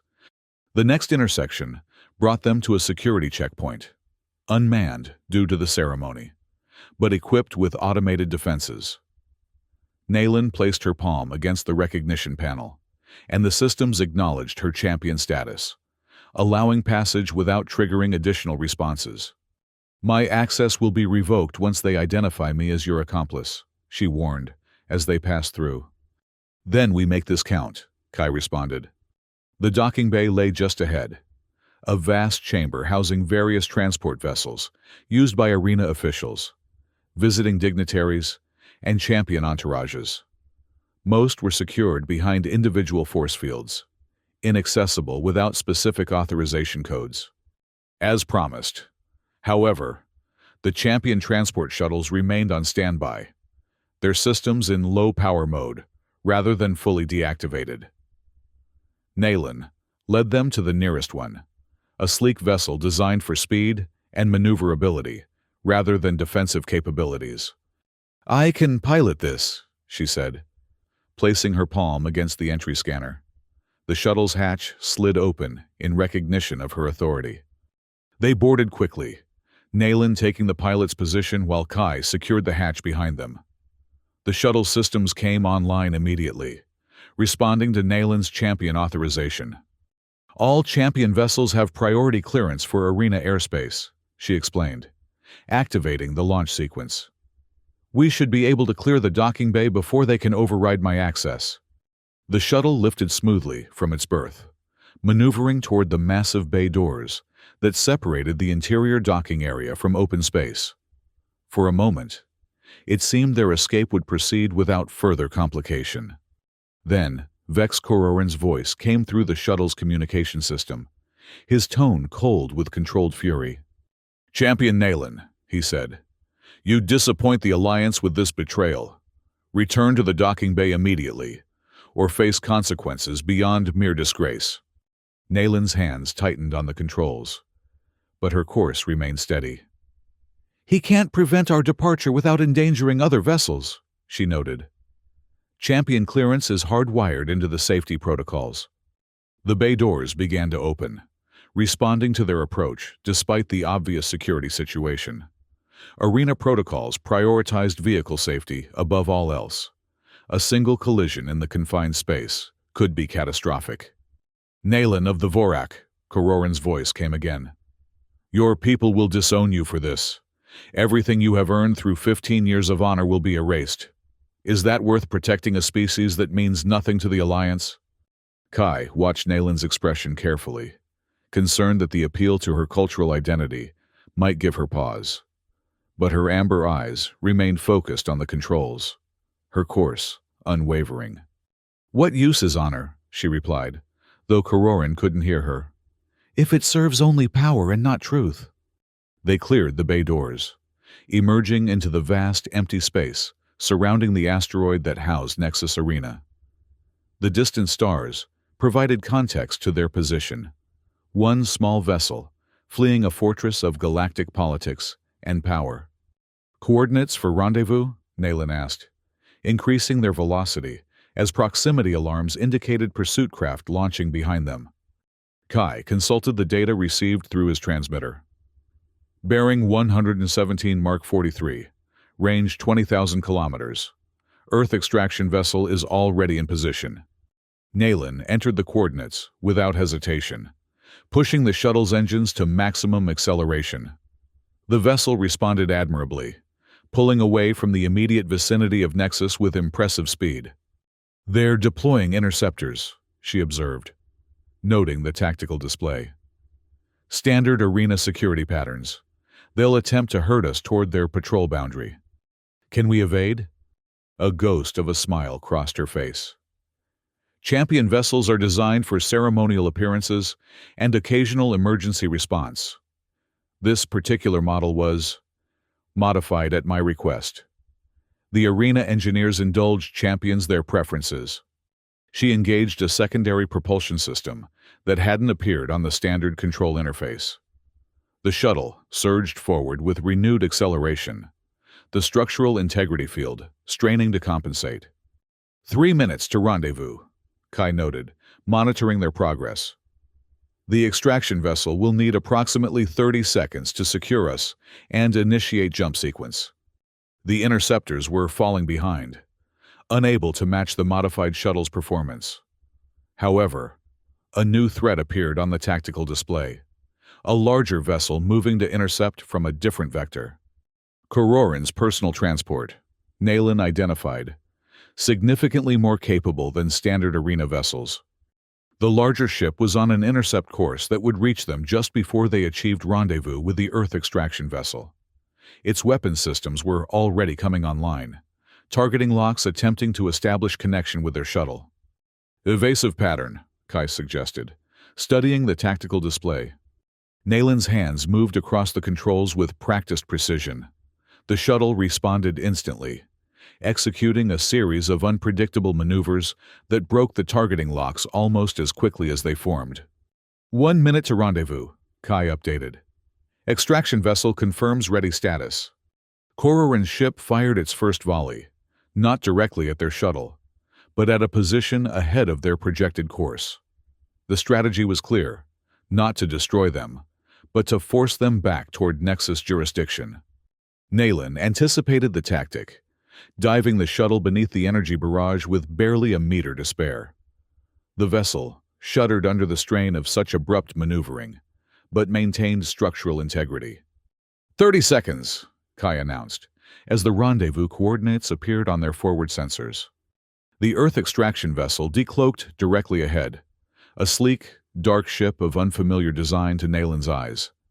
Its hull bore no markings, its profile minimal, clearly designed for covert operations rather than diplomatic functions. "Approach pattern confirmed," came a voice through their communication system. "Stand by for emergency docking procedure." Kororan's ship fired again. This time, a sustained barrage designed to create an impassable field of energy disruption. Nayland responded by cutting all forward momentum and executing a vertical climb that took them above the energy field. Then, diving directly toward the extraction vessel's open docking bay. The maneuver demanded perfect timing and exceptional piloting skill, attributes Nayland possessed in abundance. The shuttle slipped into the docking bay with centimeters to spare, the extraction vessel's shields activating immediately behind them. Docking complete. The Earth vessel systems confirmed. Jump sequence initiating. All personnel secure for transition. Through the shuttle's viewports, they watched as space itself seemed to fold around them, the revolutionary propulsion technology that had given Earth its one advantage in interstellar travel. Unlike the Alliance's conventional faster-than-light systems, Earth's jump drives created temporary wormhole apertures, allowing near-instantaneous translation across vast distances. The stars blurred, stretched, and then reformed in an entirely different configuration as they emerged thousands of light-years from Nexus Arena. "Transition complete," The extraction vessel's systems announced, "Welcome aboard, Agent Kai. Mission status." Kai activated his transmitter. "Mission successful. Director. Evidence secured and intact. Ready for transmission to Earth Command." "Acknowledged." Hawthorne's voice responded. "Prepare the data package immediately. The transmission window opens in 17 minutes." As the extraction vessel's crew secured the shuttle and prepared for their arrival, Kai turned to Nayland. The honor chain at her wrist had reactivated during their flight, glowing softly in the dimmed lighting of the shuttle's cabin.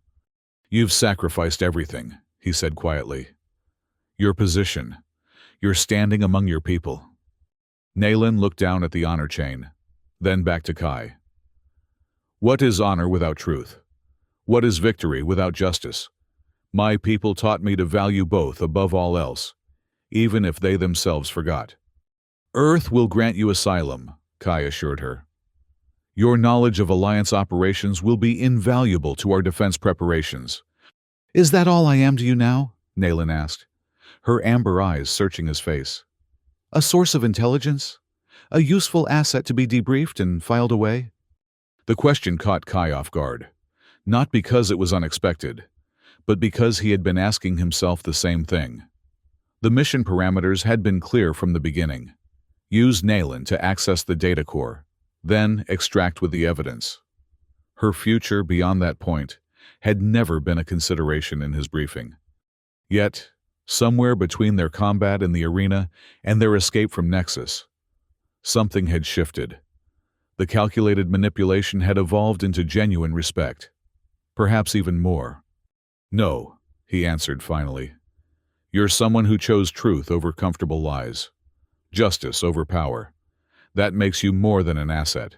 It makes you an ally I'm proud to stand beside." A subtle tension eased from Nayland's posture. The Vorak have a saying, "In the moment of greatest defeat, true victory is found." I never understood it until now. The shuttle's hatch slid open, revealing two Earth officers in the nondescript uniforms of Special Operations. They approached with professional courtesy, offering no hint of surprise at the presence of a Vorak warrior aboard their vessel. "Agent Kai," the senior officer acknowledged with a nod. "The transmission chamber is prepared for the data package. Director Hawthorne requests your immediate attendance." Kai stood, gesturing for Nayland to join him. "She comes with me. Her insights on the data will be valuable to the transmission briefing." If the officer had objections, they were kept private. "Of course, sir. This way, please." They were escorted through the extraction vessel, a compact but sophisticated ship designed specifically for covert operations in politically sensitive territories. The crew they passed maintained the disciplined focus characteristic of Earth's special operations personnel, though Nayland caught occasional glances of curiosity directed her way. The transmission chamber occupied a significant portion of the vessel's central section, a secure communications facility capable of transmitting quantum-encrypted data across vast interstellar distances without detection by conventional monitoring systems. Another of Earth's few technological advantages in the galactic arena. Director Sarah Hawthorne awaited them, a woman of average height with the composed demeanor of someone accustomed to making life or death decisions. Her dark hair was pulled back in a severe style that emphasized the intensity of her gaze. "Agent," she acknowledged Kai before turning her attention to Nayland. "And Champion Nayland of the Vorak. Your cooperation is unexpected, but appreciated." Former champion," Nayland corrected, her tone even. "The title was renounced when I chose to act against the Alliance's interests." Hawthorne studied her with clinical precision. "Yet you still wear the honor binding." Nayland's hand moved unconsciously to the energy chain at her wrist. "Some traditions merit preservation, even when institutions fail." Something like approval flickered in Hawthorne's expression before her professional mask reasserted itself. "The data package, Agent." Kai produced the quantum scanner, transferring it to a specialized interface console. Holographic displays immediately activated, showing the captured information in organized clusters, meeting records, communication logs, resource allocation plans, and most damning of all, the detailed containment protocol targeting Earth. Contingency Protocol E-17, Hawthorne read, her voice betraying no emotion despite the existential threat to her planet outlined before her. Progressive isolation leading to resource deprivation, followed by sterilization if deemed necessary. Timeline accelerated as of last quarter. She turned to Kai. This confirms our worst projections. The Alliance never intended peaceful integration. They've been planning Earth's containment since first contact. Not all species representatives were informed, Nayland interjected, indicating a section of the display. These signatures, many are proxies, not actual leadership. The deception extends within the Alliance itself. Hawthorne's attention sharpened. You're suggesting some Alliance members are being manipulated by others? The evidence indicates a core group directing policy, Nayland confirmed. My people, the Vorak, value honor and direct confrontation. This subterfuge would violate our most sacred principles.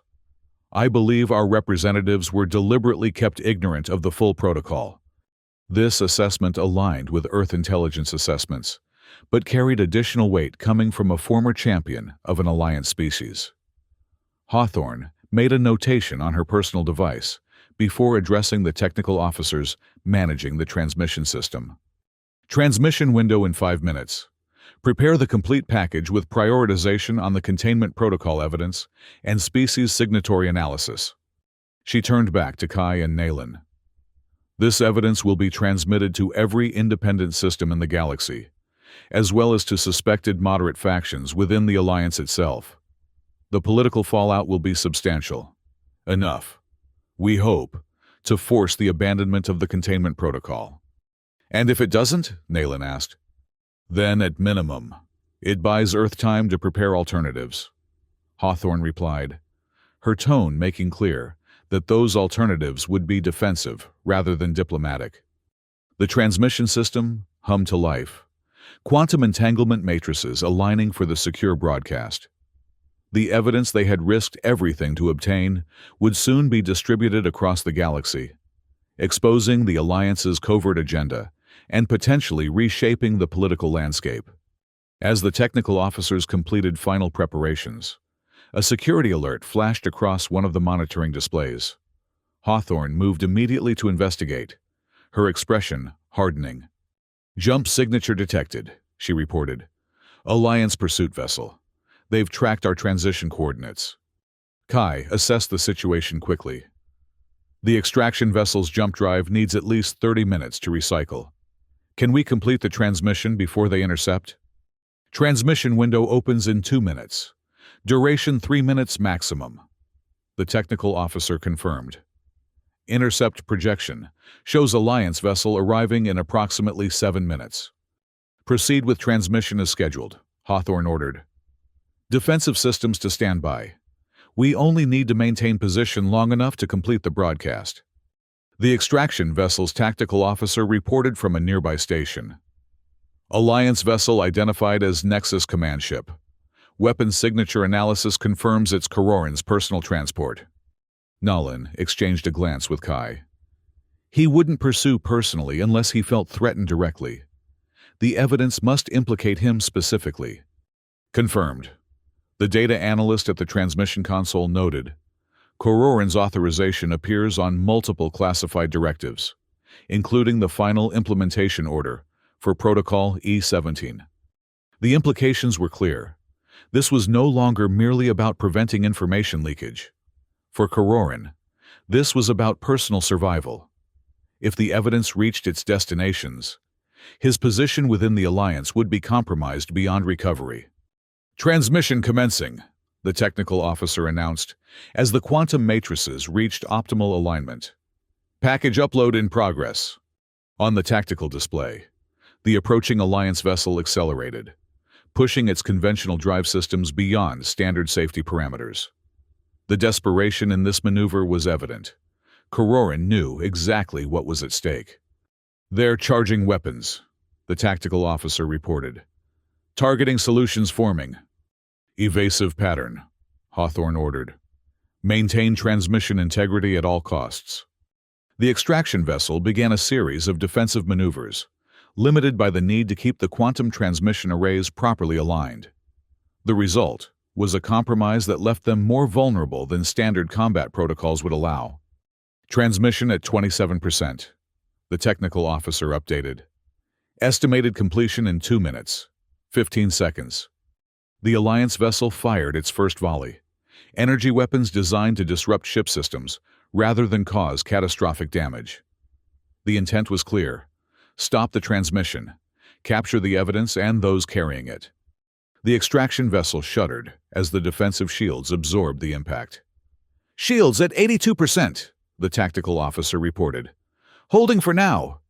Can we return fire without disrupting the transmission? Hawthorne asked. Negative, came the response. Weapons power would destabilize the quantum matrices.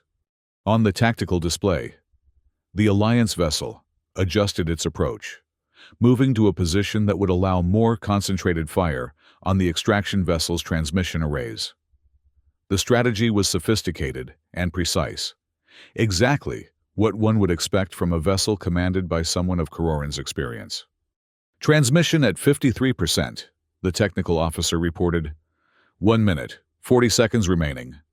The next volley from the Alliance vessel was more targeted, focusing on the section of the extraction vessel, housing the transmission systems. The shields flickered visibly as they absorbed the energy impact. Shields at 65% in Section 3, the tactical officer updated. Structural integrity holding. Naylin had been studying the tactical display with the practiced eye of a champion warrior. Their firing pattern is predictable, she observed. Kororin always favored symmetrical attack formations. It's why he selected the arena's circular design. Kai recognized the tactical insight immediately.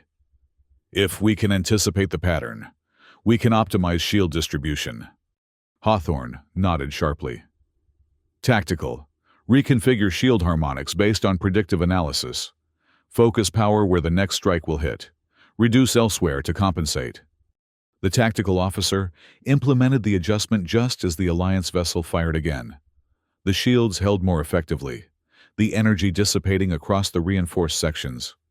Shields holding at 62%, the officer confirmed. Efficiency improved. Transmission at 78%. The technical officer reported. 1 minute remaining. On the main communication channel, Kororin's voice suddenly cut through, his tone cold with controlled fury. Earth vessel, this is Vex Kororin of the Alliance Oversight Committee. You are in possession of classified materials in violation of Galactic Security Protocol. Power down your transmission systems immediately, or we will be forced to take more decisive action. Hawthorne signaled for the channel to remain open, but made no response. The silence itself was answer enough. Earth would not be intimidated. Very well, Kororin continued after a moment. Be aware that the consequences of your actions extend beyond your vessel. The Vorak High Command has already been informed of their champion's betrayal. The honor protocols are quite clear about the penalty. This was directed at Naylin, an attempt to leverage her cultural identity against her. Kai watched her reaction carefully, concerned that even now, the deep-rooted traditions of her people might cause her to waver. But Naylin's expression remained resolute. Honor serves truth, she said quietly, though Kororin couldn't hear her. Not power. Transmission at 91%, the technical officer announced. 30 seconds remaining. The Alliance vessel's next attack was its most powerful yet. A concentrated energy burst targeting the extraction vessel's transmission arrays with precision that suggested inside knowledge of Earth vessel design. The shields flared brightly as they struggled to absorb the impact. Shields failing in Section 3, the tactical officer reported urgently. Diverting emergency power. Maintain transmission alignment at all costs, Hawthorne ordered, her voice steady despite the crisis. We only need 20 more seconds. The extraction vessel shuddered more violently as secondary systems overloaded. Power fluctuations causing momentary failures in non-essential functions. Emergency lighting activated in several sections. And damage control teams reported multiple minor breaches in outer hull compartments. Transmission at 97%, the technical officer reported, fingers moving rapidly across the control interface to maintain stability. Final encryption sequence initiating. On the tactical display, the Alliance vessel repositioned for what would clearly be a killing stroke, a full-power assault on the now vulnerable transmission arrays. If it connected before the transmission completed, all their efforts would be for nothing. "Brace for impact," Hawthorne ordered. "All power to Section 3 shields." The moment stretched, tension filling the transmission chamber, as everyone present recognized the precipice on which they stood. Success or failure balanced on the next few seconds. "Transmission complete," the technical officer announced suddenly. "All packages delivered and confirmed."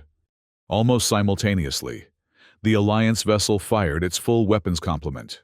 The extraction vessel's shields collapsed under the assault, energy bleeding through to damage the outer hull and several critical systems.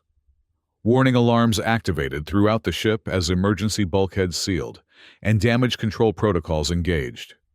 But it was too late for Kororan to prevent what he had pursued them to stop. The evidence was out, transmitted to independent systems across the galaxy and to moderate factions within the Alliance itself. The conspiracy had been exposed. "Jump drive status," Hawthorne demanded, maintaining her composure despite the chaos around her. 22 minutes to minimum charge, the navigation officer reported. "We've sustained damage to the primary coolant systems."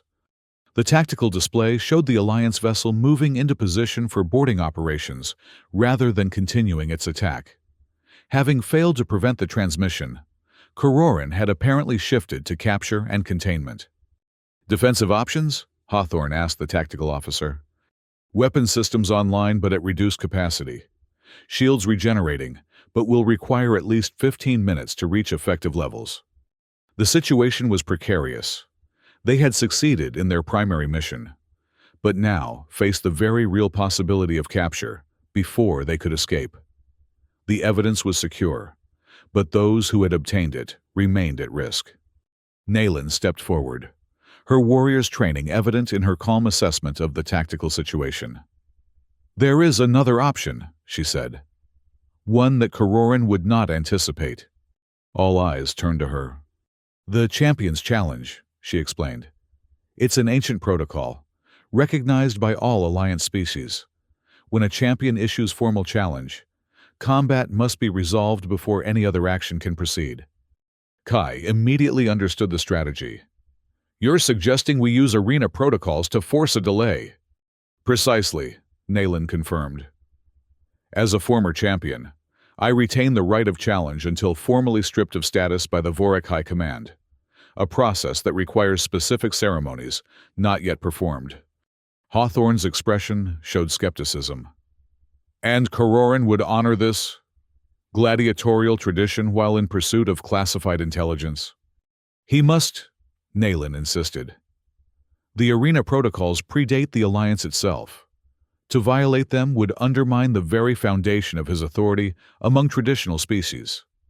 More importantly, his pride would not allow him to refuse a direct challenge, especially from a champion he considers a traitor." The director considered this for a moment before turning to her tactical officer. "Can we establish direct communication with Kororan's vessel?" "Affirmative. Channel available." "Proceed," Hawthorne ordered, then nodded to Naylin. The communication system activated, displaying Kororan's image on the main screen. His four arms were positioned in a formal configuration that signified authority, his scaled skin reflecting the lighting of his command center. "Earth vessel," he began. "Prepare to be boarded. Any resistance will be—" "Vex Kororan," Naylin interrupted, stepping into view of the transmission pickup. "I, Naylin of the Vorak, invoke the Champion's Challenge under Article 7 of the Arena Covenant. As is my right by blood and victory, I challenge you to personal combat for the freedom of this vessel and all aboard." Kororan's expression shifted from confidence to carefully controlled anger. You forfeited your champion status when you betrayed the alliance. Nalin. The formal ceremony of renunciation has not been performed, she countered smoothly. Until such time, the covenant is clear. I retain the right of challenge. Unless, of course, you fear to face me directly. It was a calculated provocation, appealing to both Kororin's pride and his need to maintain the appearance of honoring traditions he had manipulated for years. The alliance leader was silent for a long moment, his internal calculation evident in his expression. Finally, he spoke. The challenge is acknowledged. Terms? Combat to submission, Nayland specified. Victory grants the winner's vessel safe passage. Location: neutral space between our current positions. Time: immediate. And the method of combat? Kororin inquired, a dangerous edge to his voice. Each combatant armed with traditional weapons of their species, Nayland replied. No interference from either vessel permitted once combat commences. Kororin's eyes narrowed slightly. Agreed. Prepare for transport to the designated coordinates in 10 minutes. The communication ended, leaving the transmission chamber in momentary silence. You just volunteered to face one of the most powerful beings in the Alliance in personal combat, Hawthorne observed, her tone a mixture of respect and concern. It buys us time, Nayland replied simply. The challenge protocols require extensive preparation. Ceremonial witnesses must be summoned. The combat space must be properly sanctified. Regardless of the outcome, your vessel will have the opportunity to complete jump drive recycling. Kai stepped forward. The challenge should come from me, he insisted. I defeated you in the arena, by rights. I should face Kororin. Nayland's amber eyes met his directly. The challenge must come from a recognized champion of an alliance species. You have no standing under the covenant. She's right, Hawthorne confirmed after consulting with a cultural specialist on her staff. The protocols are specific.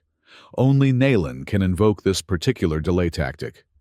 The reality of what Nayland was proposing settled over the chamber. She was willingly placing herself at extraordinary risk, facing Kororin in single combat with no guarantee of victory, to ensure the extraction vessel could escape. This isn't necessary, Kai argued, his tone more personal than professional. We've completed the primary mission. The evidence is transmitted. We can find another way. There is no other way that guarantees your escape, Nayland replied calmly. The jump drive requires time we don't have. Kororin will not be delayed by conventional tactics. Hawthorne, ever the pragmatist, recognized the strategic value of the proposal.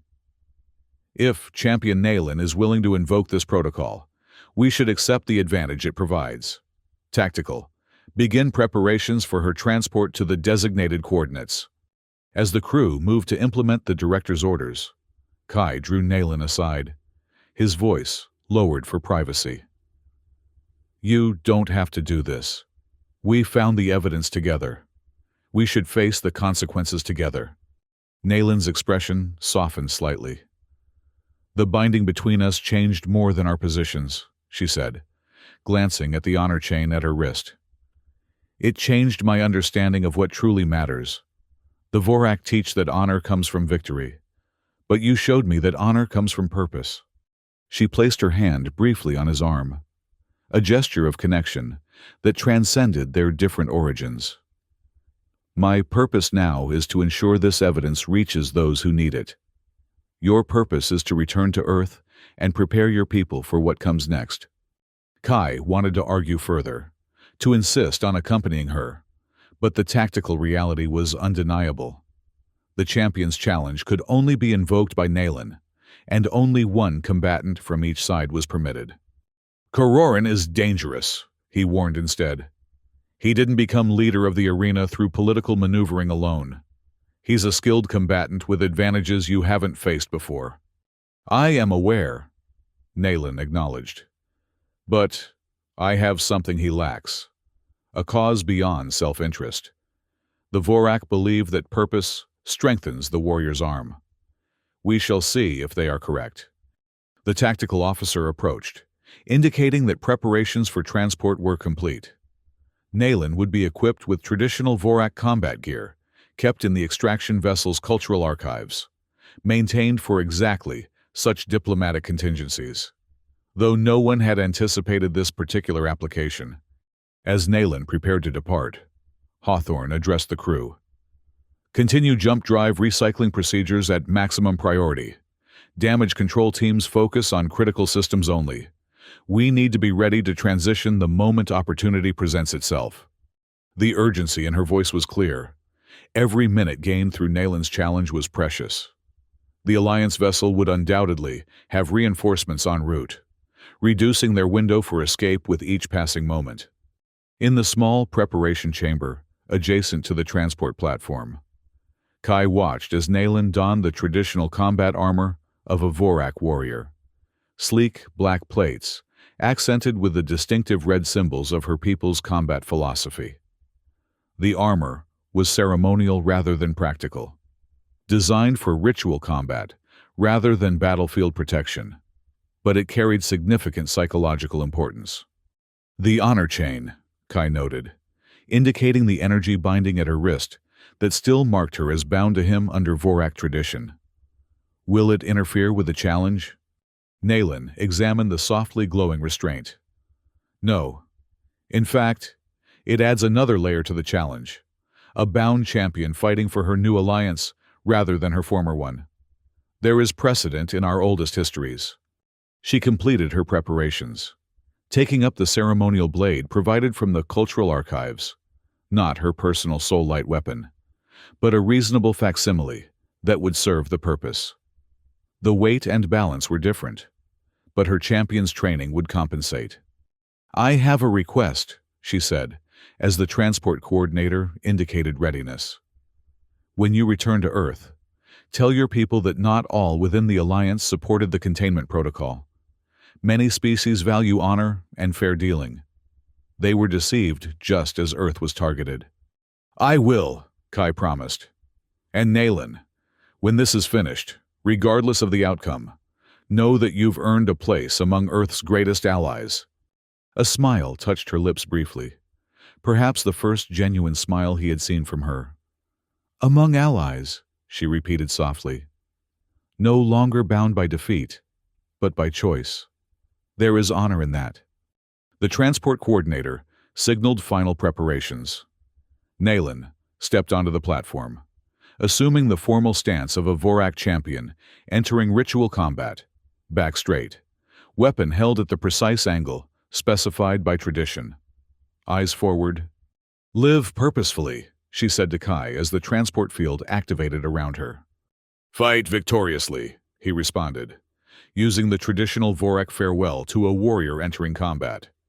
The transport completed, leaving Kai alone in the preparation chamber.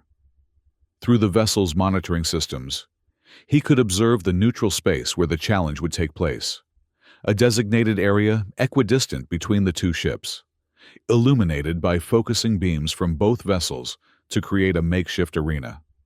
Kororin had already arrived, his four-armed form resplendent in the ceremonial attire of his position as arena master. He carried the distinctive staff of office that doubled as a formidable weapon, its ends glowing with contained energy that could deliver devastating attacks when wielded by someone of his skill. Nayland materialized opposite him, her posture perfect, her discipline evident even across the vacuum-separated observation feed. The ceremonial witnesses, holographic representatives from various Alliance species required by the challenge protocols, appeared around the combat space, their presence marking the official commencement of proceedings. The champion's challenge has been invoked, intoned the primary witness, a disembodied voice carrying across communication channels to both vessels. Combat will proceed to submission. Victory grants the stated terms. Safe passage for the winner's vessel. Prepare for commencement. On the extraction vessel's bridge, Hawthorne monitored both the challenge and the jump drive recycling progress. Status? She demanded of the engineering officer. 17 minutes to minimum charge, came the response. Coolant system repairs proceeding, but slower than optimal. The tactical officer provided additional context. Long-range sensors detect 3 additional Alliance vessels on intercept course. Estimated arrival, 22 minutes. The margins were razor-thin. Even if Nayland could delay Kororin for the full duration of a traditional challenge, they would have only minutes to spare before reinforcements arrived. In the combat space, the ceremonial preliminaries had concluded. Nayland and Kororin circled each other, each assessing the other's stance and potential vulnerabilities. The difference in their physical forms was striking. Kororin's four-armed, scaled body, providing both reach and natural armor advantages over Nayland's more humanoid structure. "You disappoint me, Nayland." Kororin's voice carried through the communication channel. 15 years as champion, only to throw it away for... what? Some misguided sense of justice? Some sympathy for a primitive species barely worth consideration in galactic affairs? Nayland's response was measured, her voice steady. "I fight for honor, Kororin. Something you abandoned when you conspired to eliminate a species through deception, rather than direct challenge.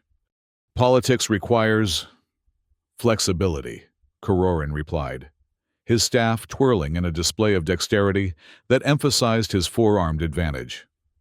"Something your rigid Voric philosophy never grasped." "Begin," called the witness, and the challenge was underway. Kororin attacked immediately, his staff extending to its full length as he executed a complex series of strikes designed to overwhelm through sheer number of attacks. His forearms worked in coordinated patterns, each movement flowing into the next with practiced precision. Nayland responded with the discipline of a 15-year champion, her blade moving in defensive arcs that intercepted or redirected each attack. She gave ground strategically, using the space of the combat area to maintain distance and assess her opponent's patterns. To observers on both vessels, the skill displayed was extraordinary, a showcase of the combat mastery that had made both figures legendary in their respective roles. Kororin's multi-limbed assault against Nayland's fluid defense created a deadly dance of remarkable technical proficiency. On the extraction vessel's bridge, Kai watched with professional appreciation and personal concern. "She's studying his patterns," he observed to Hawthorne. "The same approach she used against me in the arena." "Will it be effective?" the director asked. Her focus divided between the combat and the ongoing preparations for jump transition. "Against a four-armed opponent with superior reach? Challenging," Kai admitted. "But she's integrating elements of flow combat. See how she redirects rather than blocks? She's adapting." Indeed. Nayland's defensive style showed clear influence from the training sessions she had shared with Kai. Rather than meeting Kororin's attacks with direct opposition, as traditional Vorak combat would dictate, she was flowing around them, finding the spaces between strikes, conserving energy while her opponent expended his.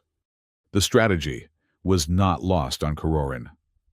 After several minutes of unsuccessful offense, he adjusted his approach, becoming more measured in his attacks, more controlled in his energy expenditure. The arena master had not maintained his position through combat skill alone. His tactical intelligence made him adaptable. 14 minutes to jump capability, the engineering officer reported. "Alliance reinforcements 19 minutes out," added the tactical officer. The margins continued to narrow.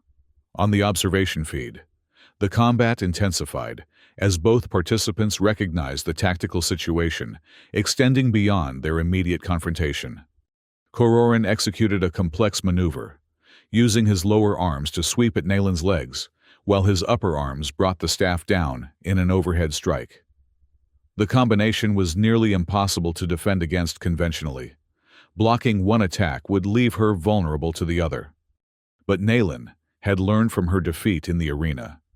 Rather than attempting to counter both threats directly, she moved into the attack, her body flowing past Kororin's lower sweep, while her blade intercepted the descending staff at an angle that redirected its force rather than opposing it.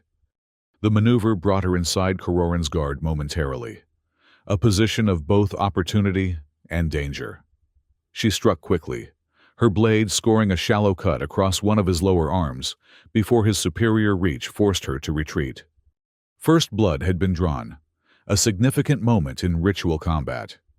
The ceremonial witnesses noted the development with formal acknowledgement, updating the official record of the challenge. Kororin's expression darkened, frustration evident in his movements as he pressed his attack with renewed intensity. The shallow wound seemed to offend his pride more than impair his fighting ability, driving him to more aggressive tactics. 10 minutes to jump capability, reported the engineering officer. Coolant systems stabilizing. Alliance reinforcements 15 minutes out, the tactical officer updated. The combat continued, each participant demonstrating remarkable skill and endurance. Naylin maintained her defensive strategy, conserving energy while seeking openings in Kororin's increasingly aggressive attacks. The arena master, despite his advantages, found himself unable to land a decisive blow against an opponent who refused to engage on his terms. 7 minutes into the challenge, a shift occurred. Kororin, perhaps recognizing the delay strategy at work, suddenly disengaged, stepping back to the edge of the combat space. "Enough of this," he declared, his voice carrying across the communication channels. "The challenge is a transparent attempt to delay the inevitable. I invoke Arena Master's privilege to modify the terms of combat." The ceremonial witnesses stirred, their holographic forms consulting ancient protocols. After a moment, the primary witness responded. "Arena Master's privilege acknowledged. State your modification. Combat to conclusion within 5 minutes, or forfeit is declared," Kororin specified. The delay serves neither honor nor purpose. It was a calculated move, one that threatened to undermine Naylin's entire strategy. By imposing a time limit, Kororin was forcing a more direct confrontation, one that would favor his physical advantages. The witnesses conferred again before responding. "Modification accepted under Article 12 of the Arena Covenant. Combat will conclude in 5 minutes from this declaration. Prepare to resume." On the extraction vessel's bridge, the implications were immediately clear. 7 minutes to jump capability, the engineering officer reported. "We won't make it before the time limit expires." Hawthorne's expression remained composed despite the setback. "Options? None within protocol," the cultural specialist admitted. "The Arena Master's privilege is absolute in matters of combat procedure." Kai watched as Naylin absorbed this development, her posture adjusting subtly to this new reality. The defensive strategy that had served her well was no longer viable. With only 5 minutes remaining, she needed to force a conclusion. "She's going to take the offensive," he realized aloud. "She has no choice." As combat resumed, Naylin confirmed his assessment. Rather than maintaining the careful distance she had established, she moved directly toward Kororin, her blade held in the distinctive high guard of Vorak assault positioning. The change in strategy seemed to please Kororin, his forearms readying his staff for the direct confrontation he preferred. When Naylin attacked, it was with the full commitment of a champion, powerful, precise, and relentless. What followed was unlike anything recorded in recent arena history. Naylin abandoned traditional Vorak combat philosophy entirely, integrating elements of flow combat with her champion's training to create a hybrid style that Kororin had never encountered. She moved not in the linear patterns of conventional attack, but in spiraling approaches that made her movements unpredictable. Kororin found his four-armed advantage neutralized by an opponent who refused to engage where those limbs could be brought to bear effectively. Naylin targeted transition points, the moments when his attack patterns shifted from one sequence to another, exploiting microsecond vulnerabilities that only a champion's trained perception could identify. 3 minutes into the time-limited combat, Naylin scored another hit, a precision strike that temporarily disabled one of Kororin's lower arms. The arena master growled in frustration, his remaining limbs compensating as he adjusted his fighting style. 5 minutes to jump capability, the engineering officer reported.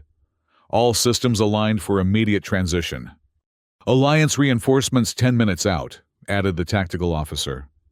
The margin had narrowed to critical levels. Even if Nayland could secure victory within the remaining 2 minutes, the extraction vessel would still need additional time to retrieve her before jumping. On the observation feed, the combat reached its crescendo.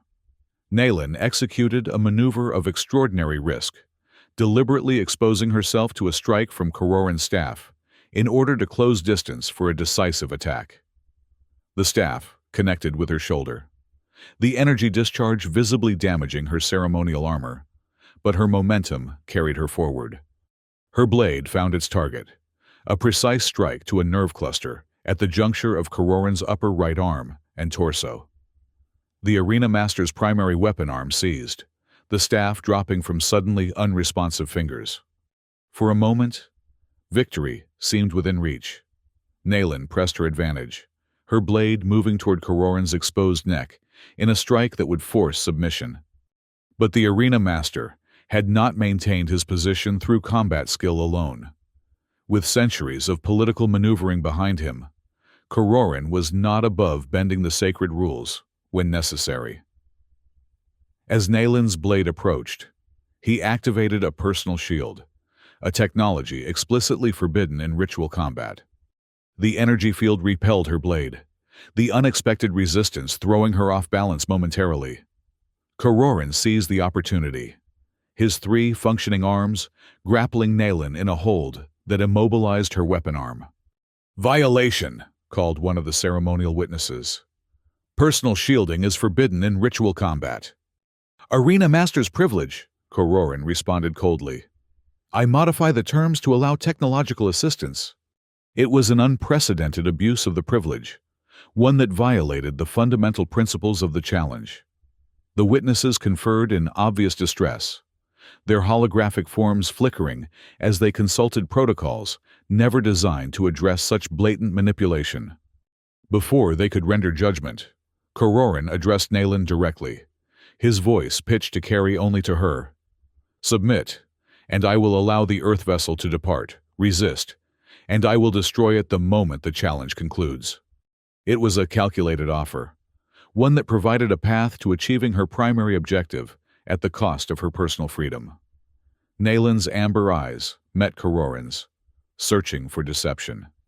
"Your word, bound by the 17-species oath," she demanded, invoking the most sacred binding known in the Alliance. Karoran hesitated only briefly before responding. "By the 17-species oath, I swear it. Submit, and the Earth vessel departs unharmed." The witnesses had reached their determination. "The modification is rejected," announced the primary witness.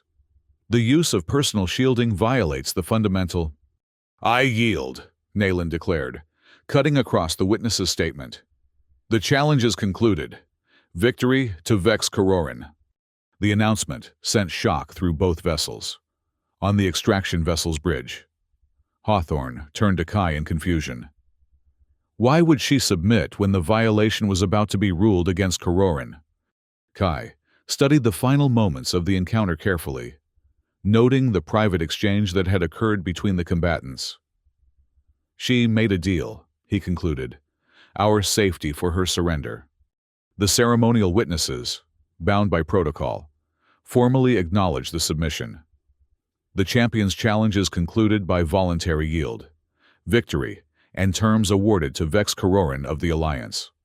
On the communication channel, Karoran's voice addressed the extraction vessel directly. "Earth vessel, as agreed under the terms of my victory, you are granted safe passage from this location. Depart immediately." Hawthorne's expression reflected suspicion. "And we're supposed to trust the word of someone who just violated sacred combat protocols?" "He's bound by the 17-species oath," Kai explained. "Even Karoran wouldn't violate that. The consequences within the Alliance would be severe." The director remained skeptical, but recognized the opportunity presented. "Engineering, status?" "Jump capability achieved," came the response. "All systems ready for immediate transition." "Tactical, prepare retrieval of our combatant," Hawthorne ordered. The tactical officer's response was reluctant. Director, the terms as stated by Kororin specified immediate departure. Attempting retrieval could void the agreement. Kai felt the impact of this reality, like a physical blow. Naylin had sacrificed herself to ensure their escape, a choice made with full awareness of the consequences. We can't leave her, he insisted, his professional detachment cracking under the weight of personal connection. Hawthorne's expression was sympathetic but resolved. Agent, the primary mission is complete. The evidence has been transmitted. Earth's survival may depend on our return with the detailed intelligence you've gathered. And Naylin's intelligence? Kai countered. Everything she knows about Alliance operations, about Kororin's methods. We're abandoning a critical asset. We're honoring a warrior's choice, Hawthorne corrected gently. She made her decision, knowing what it meant. On the observation feed, Naylin stood in formal surrender posture, her weapon laid at Kororin's feet as tradition required. The honor chain at her wrist glowed softly, a reminder of the binding that had brought them to this moment. As if sensing his attention, she looked up, her amber eyes finding the observation pickup that connected to the extraction vessel. No words were exchanged. None were necessary. In her expression, Kai read both farewell and affirmation. She had chosen this path, and in doing so, had remained true to the honor she valued above all else. Jump coordinates locked, the navigation officer reported. Ready for transition on your command. Hawthorne looked to Kai, offering him the courtesy of a final moment of decision. Agent? With profound reluctance, Kai nodded. Proceed. Execute jump, Hawthorne ordered. Space folded around the extraction vessel as the jump drive activated, creating the wormhole aperture that would carry them thousands of light years in an instant. The last image on the observation feed was of Naylin, standing tall despite her defeat, her gaze steady as she watched their departure. Then the stars blurred, stretched, and reformed in an entirely different configuration. The Alliance vessel, Kororin, and most importantly, Naylin, were left behind. The journey back to Earth proceeded without incident, the extraction vessel making several jumps to ensure no pursuit could track their course. Throughout the transit, Kai focused on organizing the intelligence they had gathered, not just the evidence from the data core, but his observations of Alliance operations, security protocols, and political dynamics. Each detail was important. Each piece of information might contribute to Earth's defense against the containment protocol that, despite exposure, might still proceed in modified form. Yet beneath his professional focus lay a persistent awareness of who had been left behind. The honor chain that had bound Naylin to him by Vorak tradition was gone, but a different kind of bond had formed, one based on shared purpose and mutual respect rather than ritual obligation. Director Hawthorne found him in the data analysis chamber as they approached Earth's solar system. Your report is comprehensive, she acknowledged. Earth Command will have everything they need to formulate an effective response strategy. Kai nodded, continuing his work without looking up. The evidence transmission has been confirmed received by 17 independent systems and at least 5 moderate factions within the Alliance itself. Political pressure is already building. The Novan Confederation has issued a formal condemnation of the containment protocol. A promising start, Hawthorne agreed. But the Alliance won't abandon their agenda entirely. They'll adapt, revise their approach. Which is why we need to be prepared with counter-strategies for each scenario, Kai concluded, bringing up a series of analytical projections on the holographic display.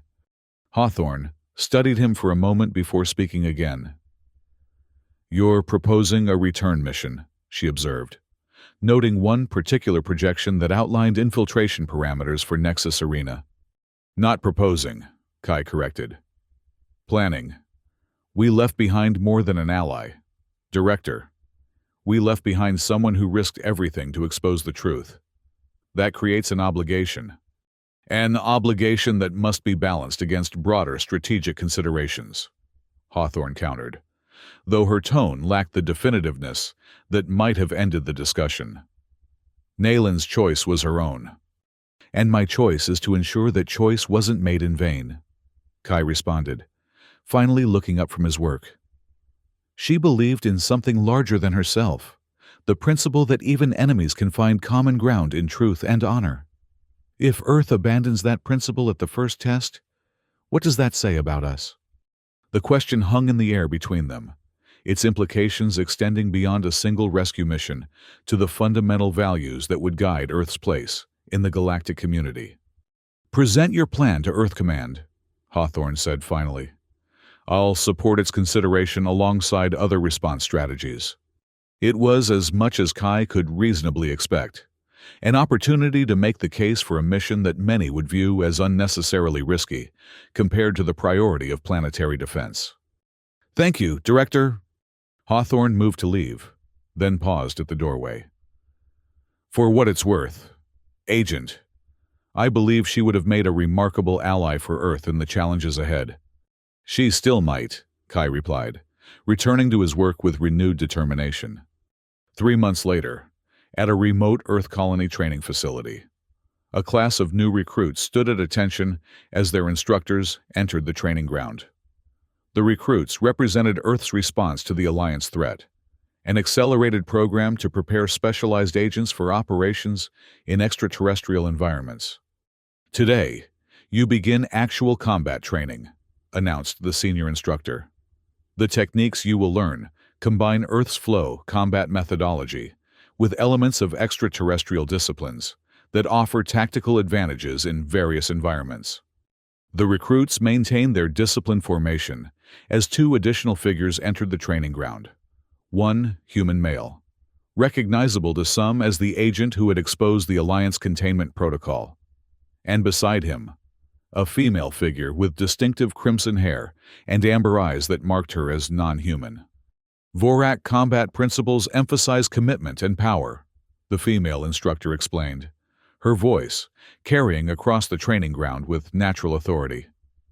"Flow combat emphasizes efficiency and redirection." Together, they create a hybrid approach that neither tradition anticipated, just as Earth and its allies must now forge a path that the Alliance did not anticipate. As the sun set over the training facility, casting long shadows across the grounds, Kai and Naylin stood side by side, watching the recruits practice the initial forms they had demonstrated. The honor chain that had once bound them by tradition was gone, replaced by something more meaningful, a shared commitment to preparing Earth for the challenges ahead.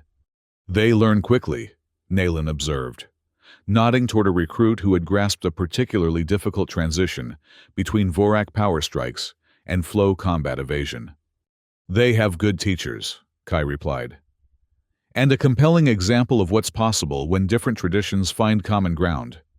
Naylin's amber eyes reflected the setting sun as she turned to face the horizon. "We have won a battle," she said quietly. "But the war for Earth's place in the galaxy has only begun." Kai nodded, his expression resolute. "But now we fight it together, not as master and bound, not as Earth and Vorak, but as allies who chose their path freely."